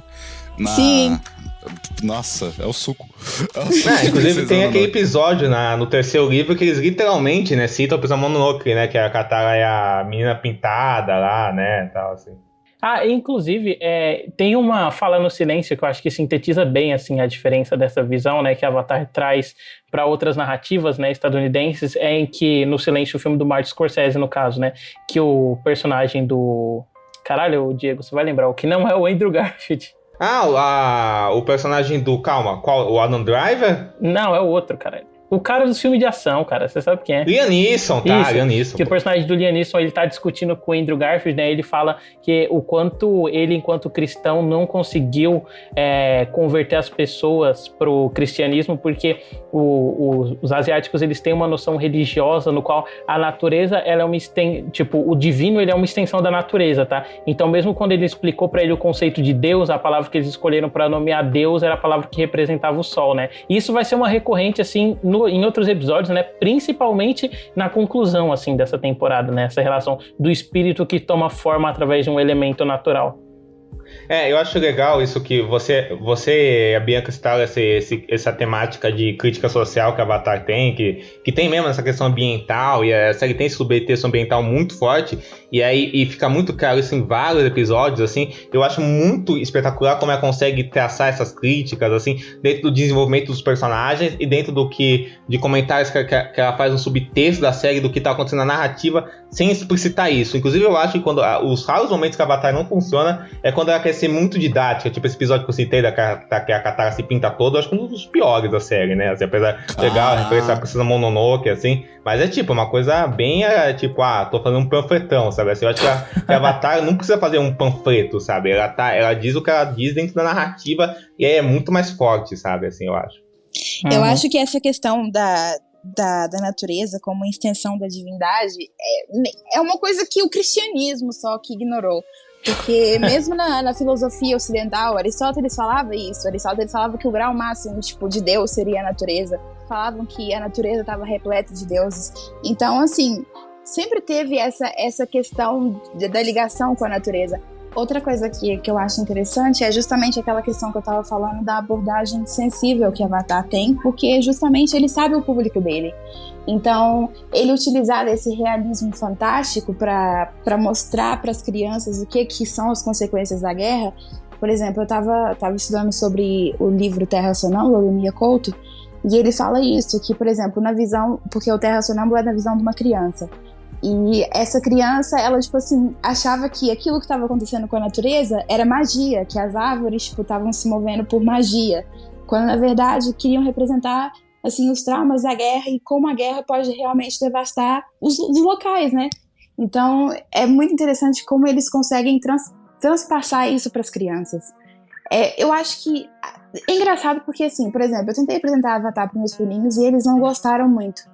E eu achei estranho, eu achei isso muito estranho, porque, tipo assim, eu não acho que seja um desenho bobo, porque eles me falaram que acharam um desenho bobo, mas, tipo, eu revendo enquanto adulta, eu me surpreendo com a sensibilidade dessas coisas, então eu me pergunto como é que uma criança pode não sentir isso. Há quantos anos tem os seus sobrinhos? O que? Tem 13, 14. Ah, mas eles estão nessa idade, assim, que essas coisas são mais bobas pra eles mesmo, né? Eu acho que tem uma idade, assim, quando a gente é adolescente, que a gente acha que é muito adulto, né? Tipo, tenho 14 anos, aí eu vou ler um gibi do Justiceiro aqui, porque o bagulho é brabo, que não sei o que lá. Mas aí, tipo, conforme a gente vai envelhecendo, a gente vai pegando maior a sensibilidade através dessas coisas feitas pra criança. É normal essa fase de rejeitar os desenhos, tal, que tal, assim. Com o tempo eles vêm, com certeza, vem a verdade. Mas é engraçado, Gravity Falls, por exemplo, eu acho muito mais bobo nesse quesito e eles não rejeitaram. Eu mas acho que também Falls, tem a ver com... Eles não viam, tipo, desde novo? Não, até que não. Eu acho que sabe o que tem a ver? Eu acho que Avatar também, querendo ou não, também é usado esteticamente, porque é um anime em língua inglesa. Então as pessoas vão aderir porque é em inglês, mas ao mesmo tempo tem pessoas que vão continuar estranhando os traços, sabe? Enquanto o Gravity Falls é mais universal. Sim, sim. O anime tem esse efeito mais direto, né? Cara, inclusive, a pessoa não ouve no podcast, então vai se fuder, Yasmin, não conseguia ver anime porque tinha Tibia aí, e aí hoje em dia ama essa merda, mas eu acho que anime causa muito maior esse senso no adolescente, né, de não querer ver, porque quando eles vão radicalizar uma expressão, tipo, a pessoa vai dar um gritinho, sabe? Aí a boca se abre muito mais. E quando você vai ver Avatar ou Três Espiãs Demais, que são esses desenhos que eles estão emulando a linguagem do anime, isso, tipo, você tá vendo uma coisa que já é uma cartoonização de uma expressão, né? E mais cartoonizada ainda, porque a visão do americano de como ele enxerga que o japonês faz aquilo, né? Então, tipo, causa muito maior um distanciamento, assim, para o espectador que é uma coisa que seja esteticamente mais sóbria, né? Sim, no caso Três Espiãs Demais franceses, né? Eu acho, né? Não, o Três Espiãs Demais ele é francês, mas ainda é um desenho francês que ele tá usando a linguagem de anime, né? Porque no começo dos anos 2000 isso era uma coisa muito mais presente também. Sim, Jovens Titãs também, que vou parar pra pegar. Nossa. Mas eu também acho que tem essa questão com o próprio Aang. Eu acho que ele é um protagonista que foge um pouco, sabe? Eu sei que ele parece um protagonista ideal, mas quando eu converso com as pessoas, eu não sei se as pessoas estão ficando muito cínicas, mas ele foge um pouco, assim. Ele tem... justamente pela infantilidade dele, eu acho que pode passar essa impressão de ser bobo. Porque o Aang, ele tem esse jeito, sabe? Exatamente, mas eu acho que é o cinismo das pessoas. Porque, querendo ou não, é uma criança de 12 anos. Então, tipo assim, que lá é a maturidade que você espera de uma criança de 12 anos. Eu concordo, mas eu discordo um pouco desse papo que o Aang é um protagonista ideal. Acho que tem nada de ideal, não. Assim, inclusive, eu gosto muito dessa temporada, porque eu acho que essa temporada, vários episódios, eles vão quebrando um pouco essa imagem do Aang de ideal e vão mostrando, cara, ele tá crescendo, ele é um moleque, uma criança, e o cara comete erros pra caramba. Tanto é que o Aang, cara, ele é um moleque extremamente mimado, assim, muitas vezes egoísta mesmo, assim, sabe? Assim, muito, Não, assim, sabe? Eu acho que eu me expressei mal, mas é no sentido, assim, de que ele é bem a jornada do herói padrão, sabe? Sim. Sim, exatamente. É nesse sentido, acho que eu me expressei um pouco mal no sentido de dar que ele é perfeito, mano, mas é mais no sentido dele ser a jornada do herói que a gente já conhece, todo mundo conhece. Mas ao mesmo tempo, eu acho interessante que ele subverte um pouco a jornada do herói. Porque apesar dele ser, tipo assim, o prometido, ele não tem aquela coisa que o Harry Potter tem, por exemplo. Ele não é o melhor em tudo, ele não quer se sobressair em tudo. Então, ao mesmo tempo, eu acho isso muito interessante, essa humildade que ele tem. Mas se a gente for parar pra pensar, isso também é um elemento que é presente na jornada do herói, se a gente for parar pra pensar, porque tem essa parte da recusa do herói pelo chamado, né? A diferença é que, tipo, o Aang, eles têm... É que, assim, a jornada do herói, tipo, são passos meio básicos, né? Então, tipo, a diferença é que o Aang, eles tendem essa recusa pra um lado mais filosófico, que é uma parte muito importante pra formação do personagem, né? Afinal, ele foi criado por monges e tal, tem essa grande diferenciação. E uma grande diferença é que a recusa dele tem uma consequência que nenhuma outra recusa tem. É, né? Tipo, ele ficou congelado e iniciou uma guerra por 100 anos. Assim. Assim, é uma consequência muito grande. Isso pesa nele muito. Isso é fantástico.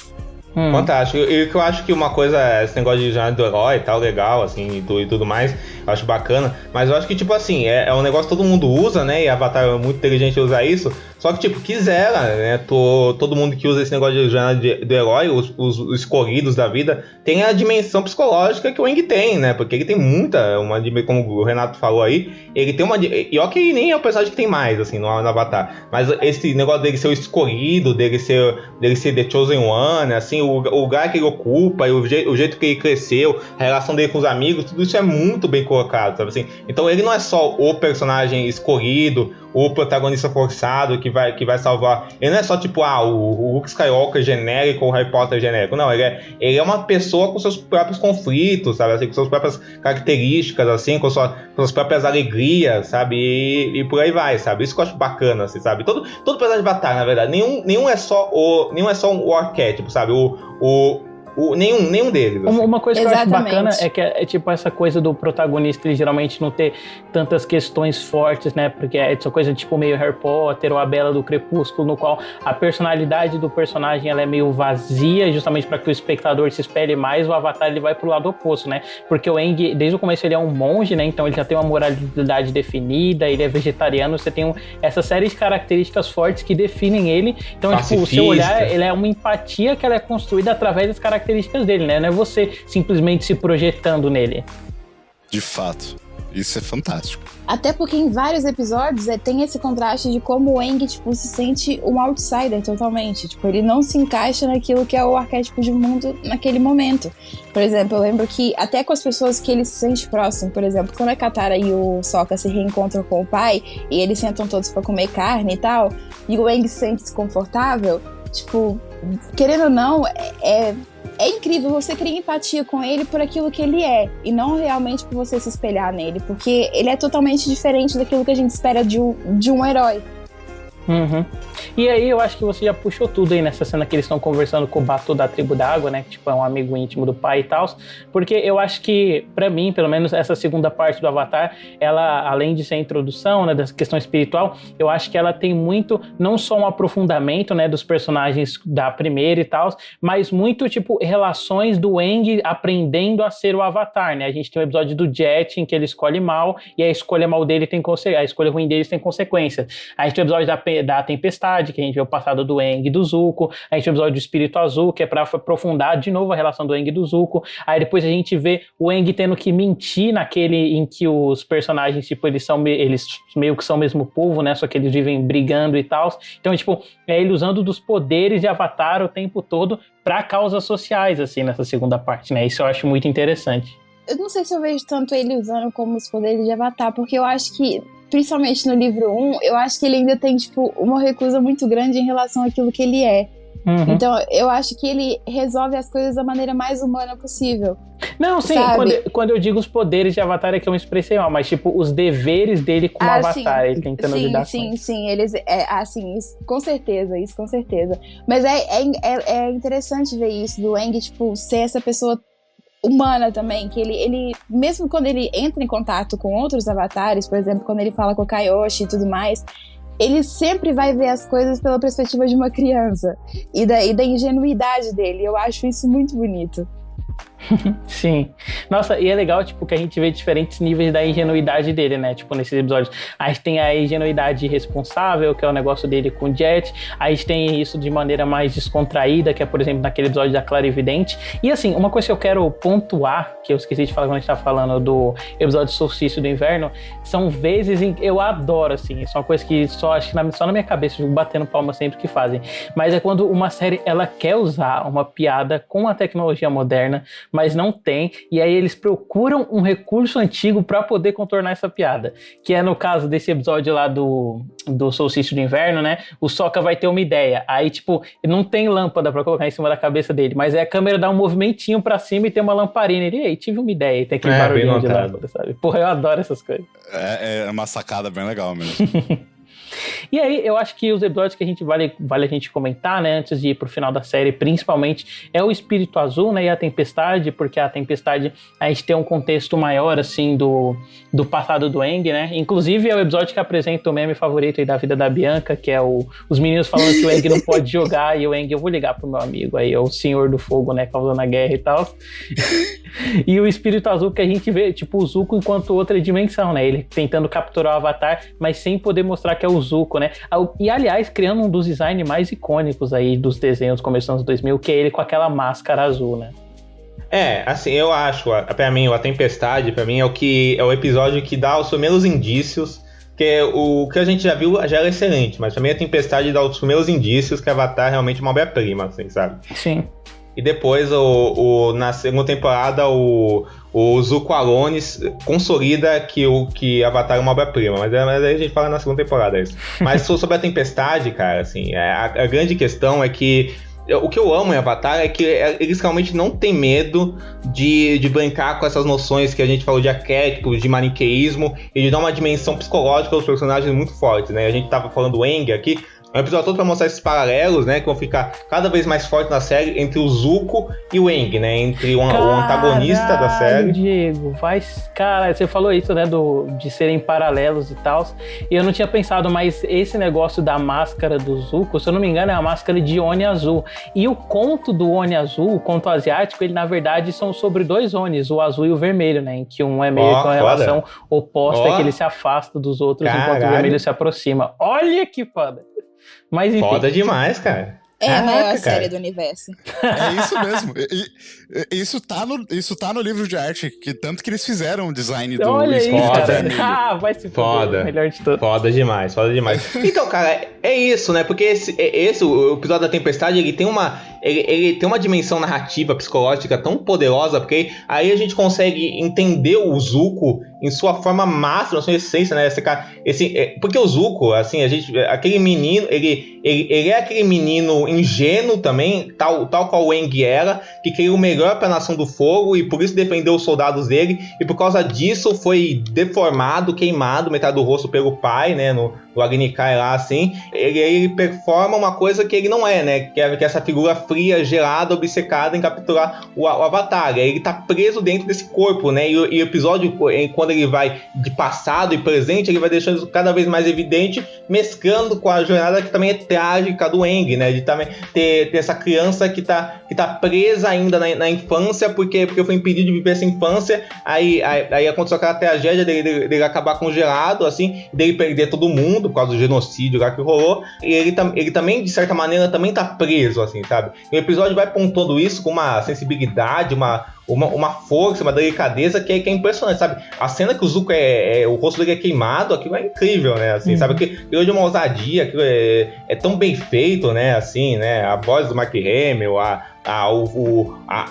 cara do Zuko naquela coloração vermelha, tudo é exato, sabe? Assim, e quando o Zuko consegue salvar o pessoal e consegue deixar o Aang ir, e por um instante, só um instante, eles trocam o olhar, você entende tudo que aquele episódio quis dizer, sabe? Dessa conexão invisível entre os dois, que aí o Espírito Azul retoma essa conexão no episódio de ação, frenético, extremamente bem coreografado, lindo de se ver, assim, divertidíssimo, assim, mas que ainda salienta essa conexão única que os dois têm e esse monte de dúvidas que o Zuko não quer admitir pra ele mesmo, assim, nesse contato dele com o Aang e essa abertura que os dois tenham ou não, sabe? Assim, isso é incrível, sabe? Eu acho que o Zuko, pra mim, é um dos melhores personagens de todos os tempos, sabe? Assim, em qualquer lugar, assim, sabe? Eu acho que esse episódio salientou muito bem isso. Nossa, assim, e até a relação dele com o tio também, né? Tipo, porque incrível. O tio, depois a gente descobre que tem esse negócio, né, do tio ter perdido um filho e ele vê isso no Zuko, mas a gente percebe que o tio Iroh, ele sente uma grande responsabilidade, porque no fim foi ele que autorizou o Zuko a entrar na sala, né? O que acabou gerando toda a situação de desonra do pai dele. Porra, muito foda.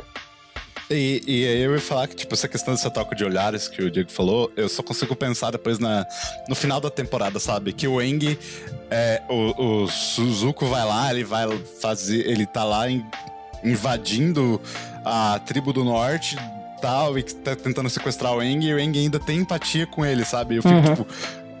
E é ali, naquele momentinho que isso começou, sabe? É muito foda. São dois iguais, eles são iguais, né, assim, na questão da tragédia, da questão da prisão da infância deles, assim, mas ao mesmo tempo são totalmente diferentes, né, em questão de temperamento, em questão de filosofia de vida, mas são iguais, né, uma coisa bem fogo contra fogo aqui, já fazendo meu merchan, que é aquela coisa incrível, né, cara, assim, dos dois opostos que se casam completamente, né, cara, assim, a relação dos dois é impecável mesmo, assim. E dependem um do outro. Não, é fantástico, mano. E pra mim, o auge disso, assim, visualmente, pelo menos falando, é o episódio lá no 3º livro do Dragão, que aquilo ali lógico, é uma lógico. sacanagem. Eu choro de ver. Só de pensar eu tenho vontade de chorar. Mas tudo bem. É isso aí. Pô, é muito bom, gente. É muito impactante, não tem como.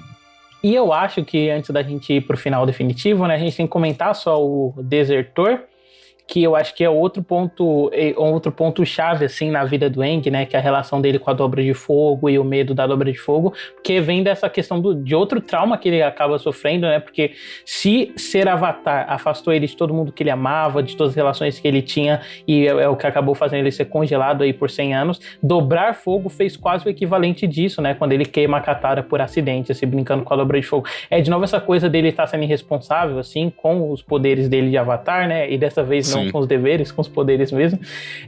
E também acho muito legal essa visão, essa primeira visão que a gente tem da Dobra do Fogo enquanto esse instinto mais violento, né? Tipo, é realmente uma coisa que a série ela estabelece e que a gente vai chegar lá um dia, né? Futuramente ela vai desconstruindo, assim, pra gente. Eu acho muito forte. E eu acho muito interessante o personagem também do Jon Jon, sabe? De ser essa figura do professor, do ex-professor, o homem poderoso da guerra e que agora é recluso porque não só conseguiu entender os horrores da guerra, né, mas conseguiu entender os horrores que ele causou. E o aluno dele ser o Zal, né, que é muito simbólico, assim, de porra, olha o que o fogo me fez criar, porra, achei muito foda. Só vou fazer uma comparação doida aqui, que eu não consigo não comparar, mas é pelo meu amor por Avatar e meu amor por The Last Jedi, mas o Jon Jon, ele é tipo o Luke Skywalker no The Last Jedi. É bem parecido mesmo, é verdade. Eu ia falar isso agora. Porque ele é esse cara que se fechou porque criou um monstro, entendeu? Então, assim, é foda. Caralho, só... Não. Pode falar, Diego. Não, eu ia falar que já que a gente tá falando do Zal aqui, é muito legal que o Aang vence ele sendo uma criança palhaça, né? Aí ele vence o Zal, que é uma criança velha, né? Que é uma criança, um moleque... que ele é um moleque mimado, assim, sabe? Velho, assim... psicótico, assim, sabe, mimadíssimo, assim, que o Aang usa esse ponto fraco dele, da fúria, dele ser mimado, dele ser uma criatura infantil contra ele, né, eu acho isso muito legal, sabe. Sim. Cara, é muito legal, assim, as coreografias como um todo, né? Mas essa eu acho que é o ápice de ser uma coisa meio Jack Chan, Buster Keaton, né? Porque é muito ele brincando com as coisas sendo destruídas em volta dele, isso sendo claramente um risco pra ele, mas não deixa de ser divertido pra você enquanto espectador, né? Quando você tá assistindo. E a sonoplastia desse episódio é fantástica, tanto nessa cena com esse humor que você falou, tanto na cena que o Avatar Rouco aparece com o Jon Jon, que é puta que pariu essa cena também, né? Que o Avatar Rouco aparece, aí sobe a trilha, e aí antes de aparecer a trilha tem aquele som, assim, e aí tudo fica escuro, pública, mas fica o cravo das velas entre eles, assim, uma cena linda, sabe, assim, né? E a voz do Roku aparecendo, sabe, assim, o Jon Jon já tremendo com o cara, sabe, e depois volta pro Aang lá tirando o barato dele, sabe, é incrível. Aliás, também o negócio do Sokka, esse momento que ele desaba, assim, com o Aang, né, porque que ele desaba negativamente, né, quando o Aang queima a Katara, ele fala, não, você queimou minha irmã, olha o que você fez, e é foda porque isso tá sendo um trauma pro Aang, né, isso remete a outro trauma do Sokka, que é perder a família pra Nação do Fogo, então, tipo, apesar de ser dentro de um contexto de piada, ou quando isso começa, né, tipo, quando você vai ver a consequência, é tão pesado e tá remetendo tanto à construção dos personagens, né, que, cara, você só consegue bater palmas. O senhor não me derruba! Vai, Katara!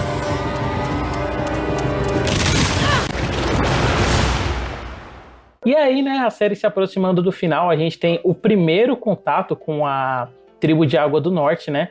E aí, através disso, a gente tem outro episódio que tem uma das cenas mais icônicas aí da história da animação, que é a Katara enfrentando o mestre de Dobra d'Água, né?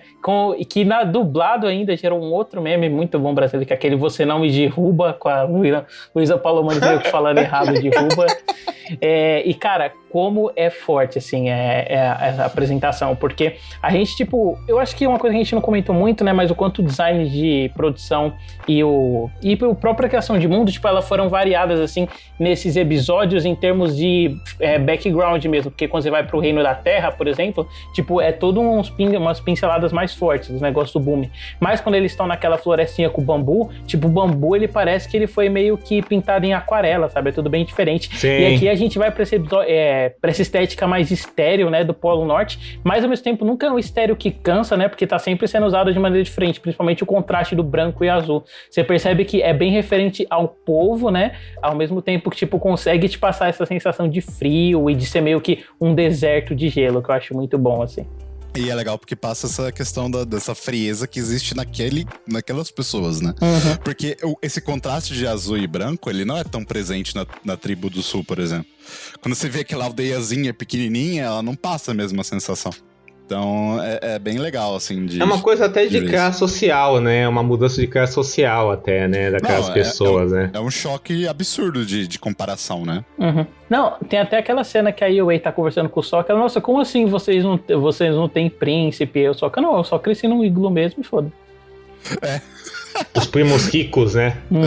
E aí é legal porque vai ser descobrindo que, tipo, apesar de serem do outro lado do planeta, tem toda aquela relação, né? Da avó da Katara com o cara. E aí você vai descobrindo umas coisas, assim, bem legais, assim, nesse sentido. A Katara inventou o feminismo nesse episódio. Ai. Não, sério, esse episódio é muito incrível. E eu acho, assim, a construção de mundo desse é fantástica. Eu acho que as cidades da Terra em si são bem maravilhosas também, mas eu acho que no gelo tudo fica muito mais gracioso. Então, esses episódios, eles, além de tudo, de serem muito bons narrativamente, eles são lindos, eles são um deleito visual, eu acho. Não, totalmente, assim, principalmente como eles conseguem operar a dobra, né, tipo, com o ambiente, e o quanto você começa a ver diferentes tipos de fisicalidade, assim, pra dobra d'água, né? Já que na primeira parte a gente tava vendo muito a dobra de terra, e a dobra de terra, elas são sempre movimentos mais pesados, né? E a gente não tinha muita ideia de como era um verdadeiro mestre de dobra de água funcionando. E aí quando a gente vai ver, a gente vê que é uma coisa mais de movimentos sinuosos. Tem umas horas, assim, que parece que a Katara tá dançando na luta dela mesmo com o Zuko. Ela meio que dá uma requebradinha, assim, pra água enrolar nele. Porra, que é muito forte. E quando a gente chega na parte final, né, do que é o episódio duplo, que é o Cerco do Norte, ele tem, cara, algumas das cenas mais bonitas, assim, que eu já vi em animação de TV, cara. Tipo, sim, não só aquelas que são preto e branco, por exemplo, quando eles estão lidando com a ausência do espírito e depois fica tudo vermelho, mas na luta mesmo da Katara, sabe? Tipo, aquele primeiro momento que a lua aparece atrás dela, assim, e ela derrota o Zuko, assim como o Zuko, depois quando ele tem um outro combate com ela de dia, e aí, tipo, ele pegando o Aang, e aí, tipo, ele é desenhado de frente pro sol, e o sol dá um contornozinho, assim, no corpo dele, e ele faz aquele discurso falando, vocês se levantam com a lua enquanto eu me levanto com o sol. Puta, cara, é muito foda. Sim, é muito lindo, bom, né, cara? É maravilhoso, assim. E aquela cena no final que o Aang entra no estado de Avatar e salva o dia, cara, aquilo não, quase chorei, eu coloco cara. Também. E, tipo, não por ser uma construção dramática, mas... cara, isso aí, pra mim, é um mérito inacreditável, que às vezes a coisa te fazer quase chorar de tão bem feito que ela é, sabe? De beleza, tipo, né? bonito. Exatamente, assim. Pela execução, né, David? Assim, pela beleza da execução da parada, Sim, né, você vê cara? e Assim, fica, é incrível, cara, né? maravilhado. Você, nossa, não acredito que eu tô vendo isso na minha Hipnotizado. frente e simplesmente tá acontecendo, assim. Não, a coreografia, as cores, assim, sabe, todo o trabalho da direção de arte, que a gente já citou, toda a dramaticidade criada naquela cena pra aquilo explodir, culmina numa cena que é fantástica mesmo. E é engraçado que esse episódio a gente vê vários polos, né, sendo trocadilhos, a gente vê vários polos, né, diferentes, até que eles culminam numa grande explosão, né, que é esse final que junta todos os núcleos e todo mundo, né, num objetivo comum contra o Zal. E é incrível como a gente vai ver cada vez se desenvolvendo, momentos de ação que são frenéticos, momentos de emoção que são muito incríveis, sabe, assim, até uma emoção de tristeza, né? Tipo a morte da Princesa Wei, o próprio Iroh falando pro Zuko que ele tem ele como um filho, sabe? Assim, Nossa, depois a morte do filho dele, é incrível, cara. Aliás, tipo, uma coisa que eu esqueci de pontuar, mas do primeiro episódio que o General Zal aparece, eu gosto tanto, tipo, quanto esses momentos em que os personagens, eles dizem coisas pros outros sem dizerem, sabe? E aí, ai, cara, eu tô com vontade de chorar, que merda. Mas quando o Zuko tá conversando com o tio dele e ele fala que o General Iroh fala pro Zal que o meu sobrinho lutou com muito mais honra que você, e você vê que o Zuko ficou feliz de verdade com aquilo, e aí ele também fala, né, pro General Iroh que pelo menos o chá tava bom, ou pro General Zal que pelo menos o chá tava bom, e aí o Zuko pergunta pra ele, nossa, você acha isso de verdade, tio, né, sobre a honra, e o tio dele, lógico que eu acho isso. Eu adoro o chá, sabe? Essa espaçadinha que ele dá. Essa dinâmica, sabe? Ele sabe que o Zuko é meio torrão e tal, então ele demonstrar um sentimento direto não vai bater nele, mas ele colocar, tipo, no meio dessa piadinha, porra, cara, é muito foda. E nesses momentos, assim, do Iroh cuidando do Zuko, né? Tipo, falando pra ele o que fazer, e o tempo todo eles estarem pensando nisso. Cara, aquele momento, puta, cara, ai, que merda, é muito bonita. Ele, tipo, falando pro Zuko o que fazer, de segurar a respiração, e ele fala pro Zuko, cobre as orelhas porque vai estar frio. Porra, cara, muito foda. Tipo, criancinha, é incrível. E no final, né, ele só querendo descansar o Zuko, né, depois daquele caos tudo que deu, né, o Zal sendo apego pelo espírito e tal. Ele só querendo descansar, né, cara, porque ele não aguenta mais o personagem que ele fez pra ele, né. E, cara, o Zal é realmente um vilão muito bom, porque, cara, no final, ele é tão criança, que o objetivo dele era o quê, cara? Matar a Lua, cara. Assim, tem coisa mais infantil que isso, cara. Assim, é incrível isso, cara. E eu acho que uma outra coisa que eu também queria comentar é o quanto esses núcleozinhos que o Diego comentou, eles são meio que... Eles parecem que não estão se conversando no começo, né? O que não é um demérito, tipo, as coisas parecem que estão indo de maneira super funcional, mas a maneira que eles vão se mesclando, eles vão ganhando, tipo, peso dramático. O lance do Sokka mesmo com a Yue, que parecia muito, tipo, uma piada padrão do Sokka, né? E que é uma coisa que a gente ia ver repetida da Yuki, tipo, ganha um peso tão grande, assim, pra quando ela morre, sabe? Eu adoro a cena que os dois estão juntos, porque é muito essa coisa do caipira e a princesa, que é um super tropo narrativo, né, mas eu sempre compro, assim, quando acontece. Esse negócio de ser engraçado com ela e ter a diferença cultural, e ela fala que ela tá comprometida, e ele fala, não, mas a gente tá só passeando. E aí, quando eles falam, não, a gente tá só passeando, só que ao mesmo tempo ela fica vermelha quando ela tá voando com ele no Appa, sabe? Cara, tem uma cena, inclusive, nesse último episódio, que eles estão voando com o Appa, né? Ai, cara, é muito bonitinho. Porque ela pega e fala, faz muito frio aqui em cima. E aí o Sokka faz mesmo. Ela, a não ser que você esteja com alguém, ela dá uma encostadinha no Sokka e os dois ficam vermelhos. Porra, cara, eu acho muito fofinho, assim, o relacionamento dos dois. Mas é mesmo, com certeza. Se tem uma coisa que acertam nesse sentido no Sokka, são os relacionamentos dele, porque os dois são muito legais, assim. Tanto, por mais que breve os dois, seja pô, esse são daí, três. Não, brincadeira, isso aí é papo pra outros livros. E aí, pô, é muito legal de ver isso, né? Você vê já no começo da série a questão dele com a Suki, que já tem ali, né, uma plantinha ali, já uma sementinha já é plantada, e depois você vê com a Yue, e depois, cara, é muito legal, porque de alguma forma ela vira a lua, então ela tá sempre presente na vida dele. Eu acho isso muito fantástico. Ela tá sempre presente na vida dele. E é legal a maturidade que eles, tipo, levam pra relação com a Suki, porque, tipo assim, ele já passou por aquilo, ele é uma pessoa que, querendo ou não, acabou de perder alguém que ele ama, e tem que lidar com tudo aquilo, e tem que ter o tempo dele. Nossa, esses episódios são muito gostosinhos, esses episódios do reencontro dele com a Suki. Sim. E eu acho, tipo, forte, assim, essa construção estética, inclusive, dela virar a lua, me lembrou muito o Homem-Aranha 2, quando o Peter tá falando que, tipo, pra todo lugar que ele olha, ele sempre vê a Mary Jane, e aí, no caso, é porque ela é supermodelo, ela tá presente o tempo todo, e o Sokka é porque ela é a lua, sabe? É, pode crer, mano. Outra coisa que eu acho legal nesse episódio também é que, tipo assim, ele é... Assim, na primeira temporada, é o auge da gente perceber que o Tio Iroh não é uma pessoa como a gente esperava, que ele é uma pessoa que entende a universalidade das coisas e que vai prezar sempre pelo bem do universo, sabe? E que pelo você entende... né? Sim, pelo equilíbrio. E você percebe que ele vai ser quase um ajudante na guerra. Nesse episódio, você percebe que ele quer acabar com a guerra. E eu acho isso incrível.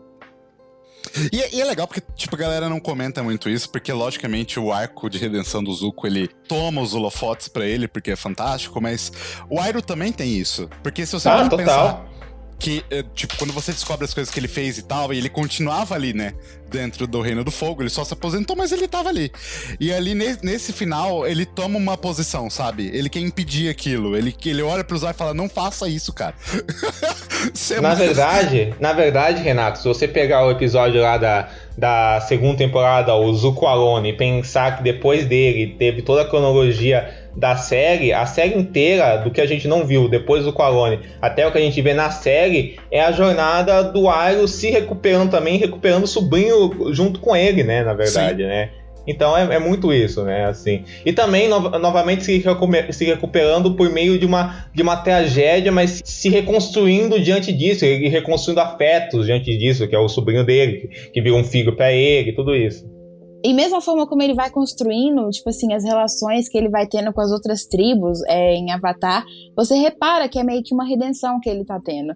E isso é muito fantástico como ele tem esse paralelo também de redenção com o Zuko. E parece que ele transformar o Zuko numa pessoa melhor e fazer o Zuko entender o que é o bem e o que é o mal, vai trazer redenção do coração dele, sabe? Nossa, como é que fica? Como é que para, assim, sabe? Nossa... Deus, você não... Aí, assim, que é difícil a gente não falar no todo, mas você lembra da participação dele em Korra, né? Aquilo que ele fala da Korra sobre ajudar os outros. Nossa, ali se você... Eu quero chorar já. É a melhor dupla de todas, cara. É a melhor dupla de todos, não tem como. Não tem como, ele é fantástico. O Iroh é maravilhoso, Pô, David, não dá. Toda vez que você me chama pro podcast, eu vou chorar. Renato, que pior foda, que foi isso cara. mesmo, né? Desde o Gigante de Ferro, aí depois foi Scooby-Doo e agora Avatar. É verdade. Nossa, ó o trio alegria aí. Nossa. Não, só ia falar, cara, que aquele apavoro que o Iroh solta pro Zal é muito foda, cara, assim, né? Pô, o cara se caga inteiro, né, cara, assim, né? É muito foda. A forma como ele protege ali, como ele toma a frente de tentar proteger a lua, tipo, aquilo é lindo, é lindo. O Iroh é, assim, ele é muito precioso. O Iroh é provavelmente um dos melhores personagens da história da narrativa, pra mim. Ah, sim, sem dúvida. Então, gente, eu acho que é isso. A gente vai dar uma nota pra Avatar? Não sei. Vamos, não precisa, porque vamos. todo mundo vai dar 5, né? Mas tudo bem, vamos lá. A primeira temporada. Vamos dar uma nota da primeira temporada. Né? Porque a gente tá falando só da primeira temporada, né, cara? E dar uma nota das outras que a gente não comentou ainda seria foda. Então, especificar.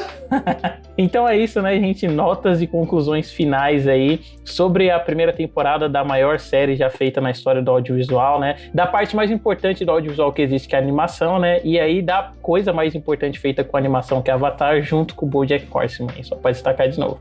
Começando pelo Diego. Queria dizer que Gustavo Sampaio discorda de você. Mas, ó, David, assim, falando sério. Assim, o que a minha nota pra primeira temporada de Avatar, o livro 1, né? Água, como diria o nosso querido narrador, ou locutor, não sei como se fala.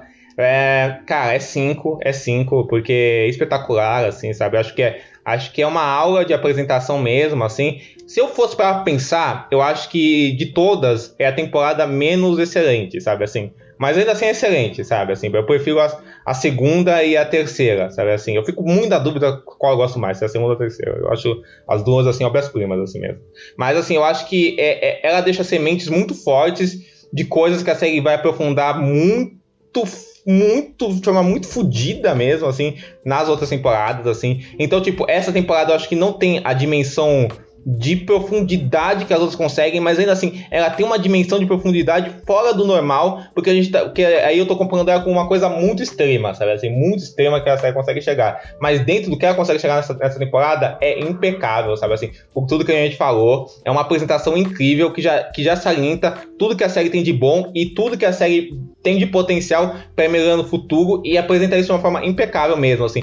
Sabe, assim, tem coisas muito pequenas que eu não gosto. Tipo, sabe aquele episódio dos piratas, sabe? Eu acho boring, assim. Mas até isso, depois eles recuperam e usam bem, sabe, cara? Então não tem o que falar, sabe? Não tem o que falar. Assim, até aquele episódio da Grande Divisão, que é uma merda, todo mundo fala mal do episódio, cara, assim, você olha isso depois, cara, é só uma coisa pequena dentro de uma coisa que é tão rica, a gente falou. Eu não acho esse episódio ruim, não, inclusive. Eu acho bem interessante esse negócio de a gente tá vendo uma conclusão, assim, de um marco histórico do Aang tá mentindo. Acho que vai bem nessa linha de o Aang, tipo, sendo um avatar não convencional, né? Uma coisa que eu pensei, assim, tipo, agora é que o Aang e a Korra, eles meio que são os avatares do tempo trocado, né? Porque se a Korra tivesse sido o avatar durante o período da lenda de Aang, né? Ela teria sido exatamente o que todo mundo queria que o avatar fosse. E se o Aang fosse o avatar do período da lenda de Korra, né? Ele teria sido exatamente o tipo de avatar que o pessoal queria. Mas enfim, né? Coisas que acontecem. Mas então, cara, é isso, 5 e super merecido. E é aquilo, cara, você tá falando do episódio da Grande Divisão e tal, cara, o pior episódio de Avatar é melhor que muita série aí, o melhor episódio de muita série aí, cara. Então, ainda assim, é muito divertido, assim, é muito bem feito. E quando ela é boa, ela é impecável. Então a nota é 5, assim. Vai lá, Bianca.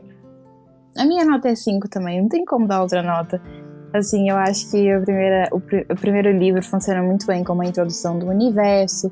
Ele te dá logo pinceladas de tudo que vai acontecer daí pra frente. Ele te apresenta todos os personagens, apresenta as dinâmicas. Acho que não tem uma forma melhor de começar uma série. Então, eu diria que é perfeita a primeira temporada. Então é 5, definitivamente 5. A única coisa que a Avatar falha é não aparecer mais a Kyoshi, juro. Eu ainda espero que tenha uma série sobre ela. Todos os dias eu penso muito nisso. Um dia eu ainda vou conseguir, é o meu sonho. Mas é só isso mesmo. De resto é perfeito. Renato? Eu vou fazer uma observação em relação a como eu me senti na primeira vez que eu vi. Porque hoje, até quando eu fui rever alguns episódios-chave pra participar aqui, a primeira temporada ela é perfeita, ela é 5, ela é 6, ela é... Sabe, eu não consigo não, assim. Mas eu acho interessante como eu lembro que na primeira vez que eu vi, eu já tava entregue na série, logicamente. Só que a impressão que eu tive foi, tipo, as outras temporadas foram muito melhores, sabe? Porque eu acho que essa é uma série que vai crescendo com você. Uhum. Porque você vai conhecendo esses personagens e você vai conhecendo cada detalhe e tudo vai sendo amarrado no final. Então, logicamente, o final ele vai ter um peso maior, justamente por causa disso. Então, eu só queria comentar assim, eu acho que num primeiro momento essa é uma temporada 4,5, 4, mas... Tipo, depois que você vê tudo e depois que você vai rever, ela é 5, ela é perfeita. Não, perfeito, comentário excelente. Justo. Minha nota é um 5, eu acho que essa temporada ela é perfeita. Se eu pudesse, dava 10. E eu sei que, tipo, eu falei várias vezes em comparação aí com Star Wars, Harry Potter, mas não é meme, gente. Eu realmente acho que Avatar é a maior obra aí, tipo, de fantasia já feita mas no audiovisual. Eu acho que não só é a mais complexa em termos de construção narrativa, assim como um todo. Eu acho que o uso estético e o uso de linguagem é refinado, e não só é refinado, mas é um refinado que se estende ao longo da série toda, que é uma coisa que nem todas essas séries conseguiram fazer. Tipo, sei lá, Star Wars tem 2 filmes que são fodas, que é o 5º e o 8. Harry Potter tem o Prisioneiro de Azkaban e, sei lá, Relíquias da Morte parte 1, o Cálice de Fogo e tal. Mas Avatar é durante toda a temporada, sabe? Isso é uma coisa, assim, que não se vê igual. E, cara, você tá ouvindo esse programa, você não curte muito Avatar, primeiro que você tá errado, né? Você tem que mudar aí seu senso de vida. E segundo que você precisa rever, assim, com os olhos mais velho, sabe, mais atento, não só a como os personagens estão sendo construídos, mas o quanto ela é uma animação rica em termos de linguagem, sabe, o quanto ela foi ganhando com o tempo. Porra, eu acho que tanto a lenda de Aang quanto a lenda de Korra consegue usar o CGI pra fazer background de uma maneira que não envelheceu tosca, sabe, aqueles tanques de guerra da Nação do Fogo, eles serem feitos em CGI, ser um CGI, tipo, meio mal renderizado, assim, é quase como se eles fossem uma coisa fora daquele ambiente quebrando ele, sabe, seja o Deia da Terra ou o Deia da Água. Eu acho que é um uso muito preciso, assim. Avatar, pra mim, é 5. As outras temporadas são melhores? Não sei, eu vou rever, mas elas têm a Toph, né? O que é sempre um agravante aí, que a gente nem comentou ela nesse podcast, porque ela vai chegar lá um dia. Mas ela dá uma outra dinâmica, assim, pra equipe, sabe? Eu já acho tudo muito perfeito sem ela, e aí quando ela entra, puta, a série vira a melhor coisa de todos os tempos aí. Com certeza, com certeza. Eu costumo dizer, ô David, que é tipo assim, ó, você tem um sorvete gigante, cara. O sorvete gigante é a melhor coisa do mundo, né? Pô, imagina um sorvete gigante, você vai comer um sorvete gigante. Aí você tem um sorvete triplamente gigante. É a melhor coisa do mundo elevada ao triplo. São a segunda temporada de Avatar e a terceira, sabe, assim. E é essa a primeira, sabe? Pra mim é isso, sabe, assim. Então é só alegria, sabe, assim. Não é sobre essa ser pior que as outras. É sobre todas serem fodas demais, sabe. Isso é alegria, cara. A sensação é essa mesmo. Porque, tipo, pensando aqui em retrospecto, eu falo, me emociono. Hoje, com a primeira temporada, quando eu tava revendo, eu já queria chorar no terceiro episódio. É isso. Então, assim, mas revendo, porque a primeira vez que eu vi, eu percebo que eu só fui me emocionar, assim, de querer chorar na terceira temporada. Mas é porque você é um rapaz gelado, frio, calculista.